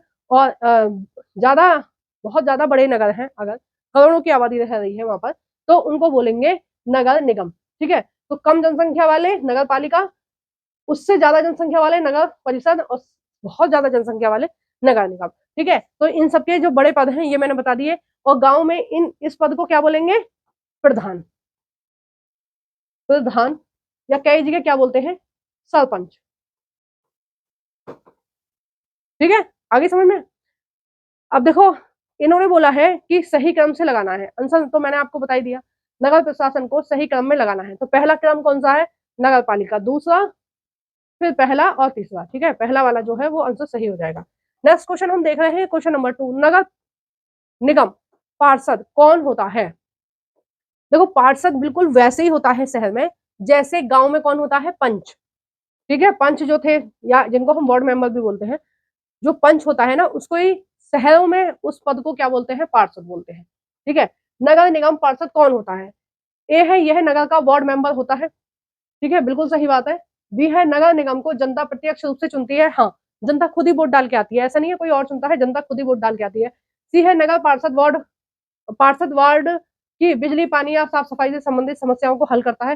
बिल्कुल सही बात है। अब देखो, कम से कम एक पार्षद के पास, ठीक है, अगर छोटे शहर है तो इसके पास एक एक 1,500 जनसंख्या होती है। ठीक है, बड़े शहर है तो 1,000 से भी ज्यादा संख्या हो सकती है, 10-20 हजार। और अगर महानगर है, ठीक है, महानगर है मतलब नगर निगम है, तो वहां पर हो सकता है कि एक पार्षद के पास 1 लाख की जनसंख्या हो, यानी कि 1 लाख की जनसंख्या का बिजली पानी का ध्यान कौन रखेगा? वो पार्षद रखेगा। ठीक है, तो आंसर कौन सा सही हो जाएगा? डी। नेक्स्ट क्वेश्चन है क्वेश्चन नंबर 3, निम्नलिखित में से नगर निगम के कार्य कौन से हैं? नगर निगम कौन कौन से कार्य करता है? ठीक है, पहला है इसमें नगर की साफ सफाई की व्यवस्था देखना, ये नगर निगम का कार्य है, बिल्कुल सही है।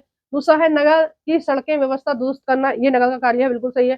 तीसरा है घर का पानी का, बिजली का आदि का संग्रह करना, यानी कि इन सबको जुटाना, ये नगर निगम का कार्य है।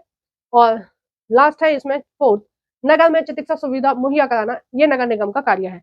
तो सही आंसर कौन सा हो जाएगा? ये हो जाएगा सी वाला, पहला, दूसरा, तीसरा और चौथा सारे ही सही है। नेक्स्ट क्वेश्चन हम देख रहे हैं क्वेश्चन नंबर 4, निम्नलिखित में से नगर निगम की आय के का स्रोत नहीं है? कौन सा नगर निगम की आय का स्रोत नहीं है, वो हमें बताना है। ठीक है, आइए देखते हैं। पहला है संपत्ति कर, यानी कि हाउस टैक्स जो लगाया जाता है वो नगर निगम वसूल करता है। हाँ, बिल्कुल सही बात है। बी है, बिजली पानी का बिल भी वही वसूलता है। सी है, मनोरंजन कर भी वही लेता है, यानी कि सिनेमा हॉल से जो टैक्स लेता है वो किसके पास जाता है? वो नगर निगम के पास जाता है। डी है, नगर का विकास करने के लिए नए नए कर लगाना। ठीक है, नए कर नगर निगम नहीं लगाता है। इसका टैक्स लगाने का काम कौन करेगा? नगर में, गांव में टैक्स लगाने का काम कौन कर रहा था? राज्य सरकार कर रही थी। ठीक है, यानी कि विधायिका, जो राज्य की विधायिका है, वहां पर फैसला होगा कि कहाँ कितना टैक्स लगाना है। ठीक है, राज्य की, क्योंकि ये राज्य के अंतर्गत आते हैं स्थानीय शासन। ठीक है, शायद मैंने पीछे संसद बोल दिया है गलती से। ठीक है, संसद नहीं बोलना चाहिए था मुझे। ठीक है, क्या कौन देखता है? राज्य सरकार देखती है। ठीक है, मुख्यमंत्री और उसके जो एमएलए होते हैं वो बताएंगे कि जनता पर कितना टैक्स लगाना है। टैक्स लगाने का काम ना तो पंचायती राज करेगा, ना टैक्स लगाने का काम कोई भी सचिव अधिकारी कोई भी करेगा, ना राजस्व विभाग का कोई भी अधिकारी करेगा। टैक्स कौन लगाएगा? अगर पूरे देश की बात आए तो संसद लगाएगी, और स्थानीय स्वशासन की बात आए, यानी कि नगर निगम की और ग्राम पंचायत की अगर बात आए तो कौन लगाएगा? मुख्यमंत्री कहाँ बैठता है? विधायिका में। ठीक है, राज्य की विधायिका। ठीक है, तो राज्य की विधायिका में ये बिल पास होगा कि कितना टैक्स लगाना है किस पर। नेक्स्ट क्वेश्चन हम देख रहे हैं क्वेश्चन नंबर 5। ठीक है, आंसर पहले दिख जाते हैं इसमें। क्वेश्चन नंबर है 5, नगर प्रशासन के संबंध में कौन सा कथन सही नहीं है? नगर प्रशासन की बात चल रही है, कौन से? नगर प्रशासन। तो ए है, यह अधिनियम 74वां संशोधन अधिनियम है, बिल्कुल सही बात है। ठीक है, 74वां। और बी है, यह अधिनियम 73वां संविधान संशोधन है। नहीं, 73वां संविधान संशोधन कौन सा है? पंचायती राज। ठीक है, सी है, नगर प्रशासन अनुसूची 12 में उल्लेखित है, बिल्कुल सही बात है। और ग्राम पंचायत किसमें है? 11वीं अनुसूची में। नेक्स्ट है डी, भाग 9A नगर पालिका से संबंधित है, बिल्कुल सही बात है। भाग 1 में ही नगर पालिका है, और भाग 9 में ही नगर पालिका है, और भाग 9A में ही क्या है? पंचायती राज। ये दोनों ही किसमें है? 9वें भाग के पहले अध्याय में लिखा हुआ है पंचायती राज के बारे में और नगर निगम या नगर प्रशासन के बारे में। नेक्स्ट क्वेश्चन है क्वेश्चन नंबर 6, नगर प्रशासन में प्रशासनिक सरकारी अधिकारी कौन होता है? नगर प्रशासन में प्रशासनिक सरकारी अधिकारी कौन होता है? ए है, नगर पार्षद होता है। बी है, आयुक्त यानी कमिश्नर होता है। सी है, चेयरमैन होता है। डी है, मेयर होता है। तो प्रशासनिक अधिकारी की हम बात करें तो ये कौन होता है? कमिश्नर होता है, यानी कि आयुक्त होता है। ठीक है, नेक्स्ट हम चैप्टर देख रहे हैं, और ये भाई लास्ट चैप्टर है इस बुक का। और अगर आपको ये पूरी पीडीएफ चाहिए, ठीक है, पूरे 7 चैप्टर की पीडीएफ चाहिए, तो आपको कौन से नंबर पर व्हाट्सएप करना है मुझे? 8282 877 89818। ठीक है, इस पर आप मुझे मैसेज करके पीडीएफ ले सकते हैं पर बुक। ठीक है, एक बुक की पीडीएफ के कितना रेट है? Only 20 rupees. ठीक है, 20 रुपीज की एक पीडीएफ है।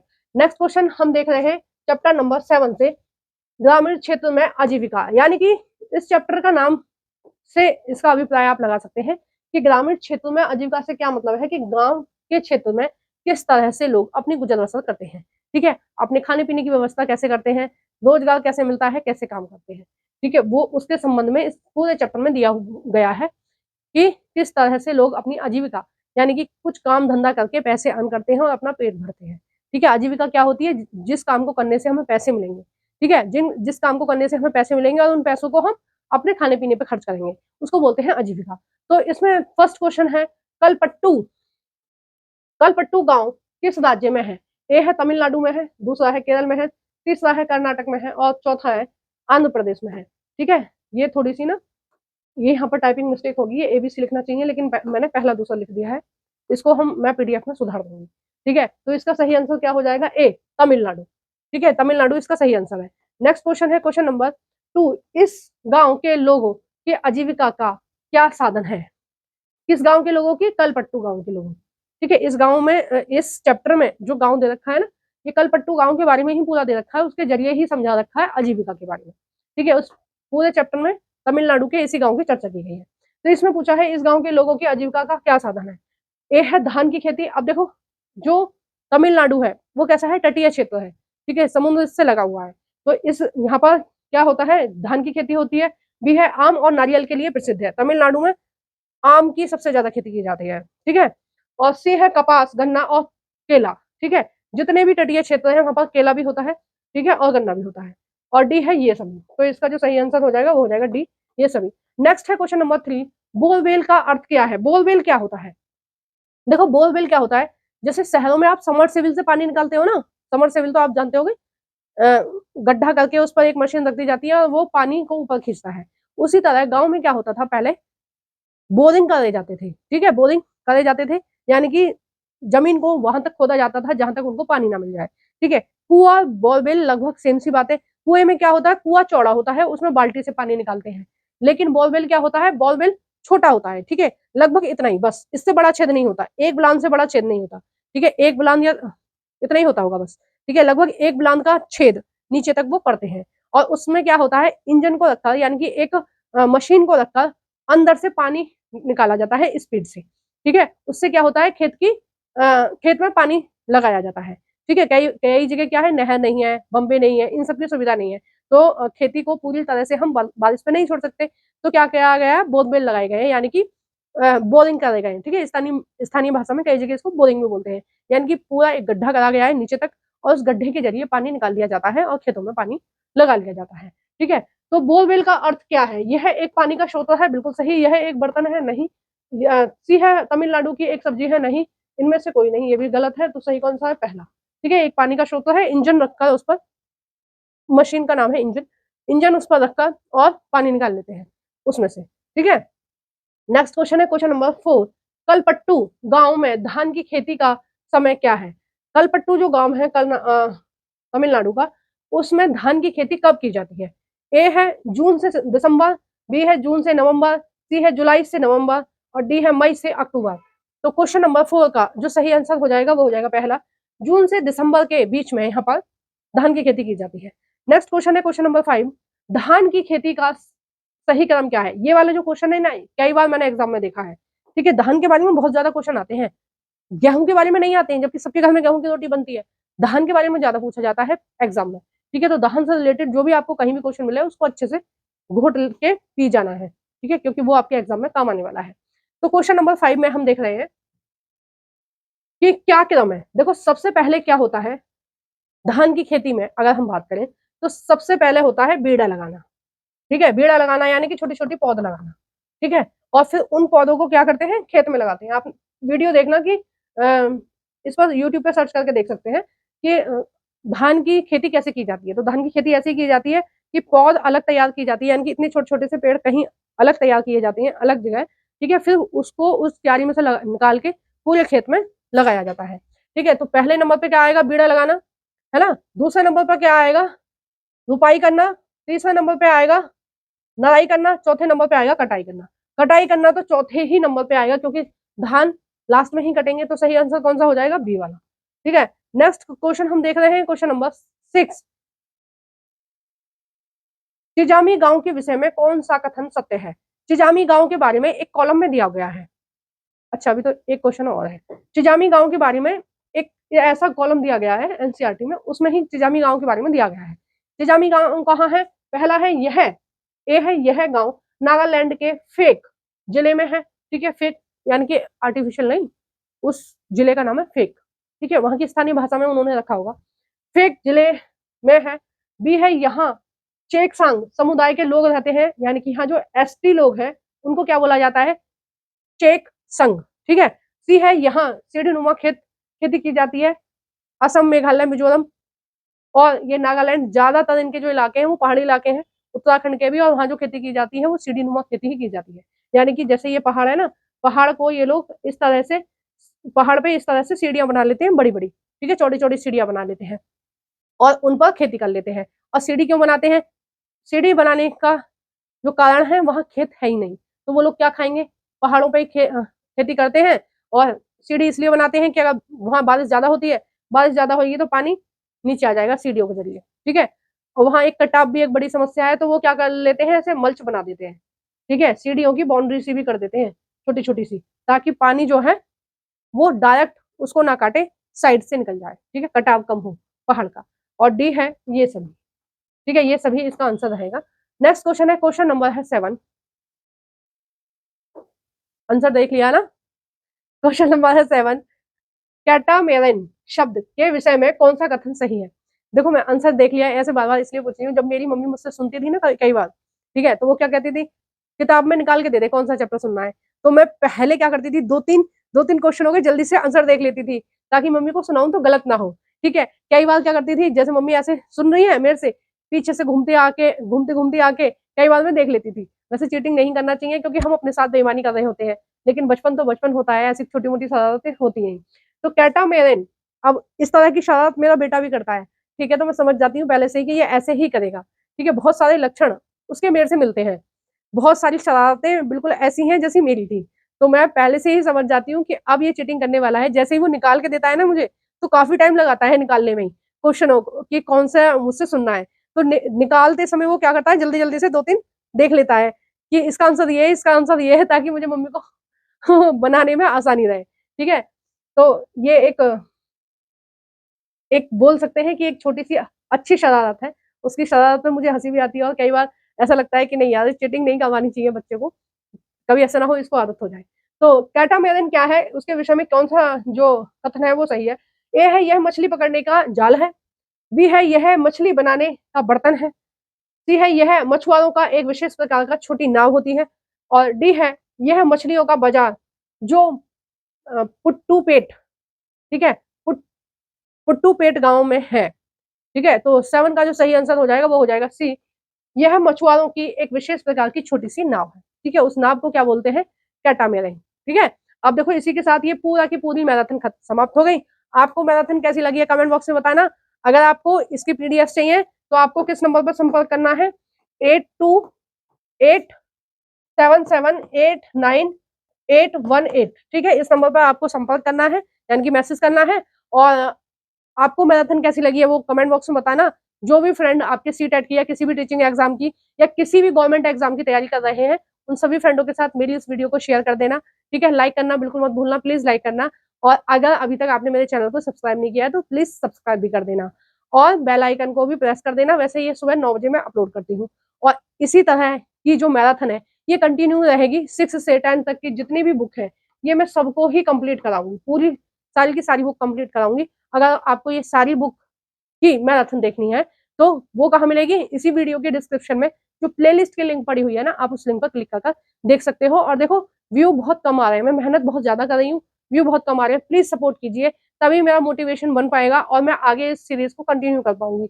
अगर आप लोग सपोर्ट नहीं करेंगे, व्यू कम ही आएंगे, तो फिर मुझे अब मेरी मजबूरी हो जाती है कि मुझे फिर ये बंद करनी पड़ेगी सीरीज, कुछ और स्टार्ट करूंगी। ठीक है, तो अगर आप चाहते हैं कि ये सीरीज कंटिन्यू रहे आगे तक, तो प्लीज सपोर्ट कीजिए, लाइक कीजिए, शेयर कीजिए। ठीक है, और ज्यादा से ज्यादा कमेंट कीजिए, ताकि जो वीडियो है वो ज्यादा लोगों तक पहुंचे। ठीक है, जो जिनको इनकी जरूरत है, और मुझे मोटिवेशन मिले, क्योंकि मैं अपनी सेटिस्फेक्शन के लिए वीडियो नहीं बना रही हूँ, मैं आपको दिखाने के लिए बना रही हूँ।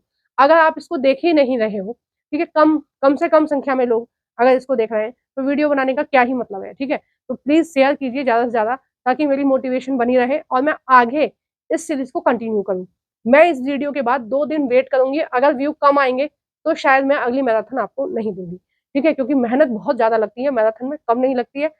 अगर ये 2 घंटे की वीडियो है तो इसके पीछे मेरी 3-4 घंटे की मेहनत है, ठीक है। और उसमें अगर व्यू बहुत डाउन जाते हैं तो मेरा भी जो मनोबल है वो टूट जाता है कि क्यों मेहनत करनी जब किसी को देखनी नहीं है, किसी को पसंद ही नहीं आ रही, और आप लोग लाइक भी नहीं करते हो। मैं सच में बहुत बहुत ज्यादा डिसअपॉइंटेड हूँ कि आप लोग लाइक क्यों नहीं करते हो। जितने लोग देख रहे हो कम से कम उतने तो लाइक कर ही दिया करो, आप लाइक भी नहीं करते हो। तो प्लीज मेरी मोटिवेशन बढ़ाने के लिए लाइक करो, शेयर करो, ठीक है। अगर इस सीरीज को कंटिन्यू कराना चाहते हो तो प्लीज कमेंट बॉक्स में भी आपको कमेंट करनी पड़ेगी, ठीक है, कि मैडम आप इसको कंटिन्यू रखो, ये हमारे लिए हेल्पफुल है।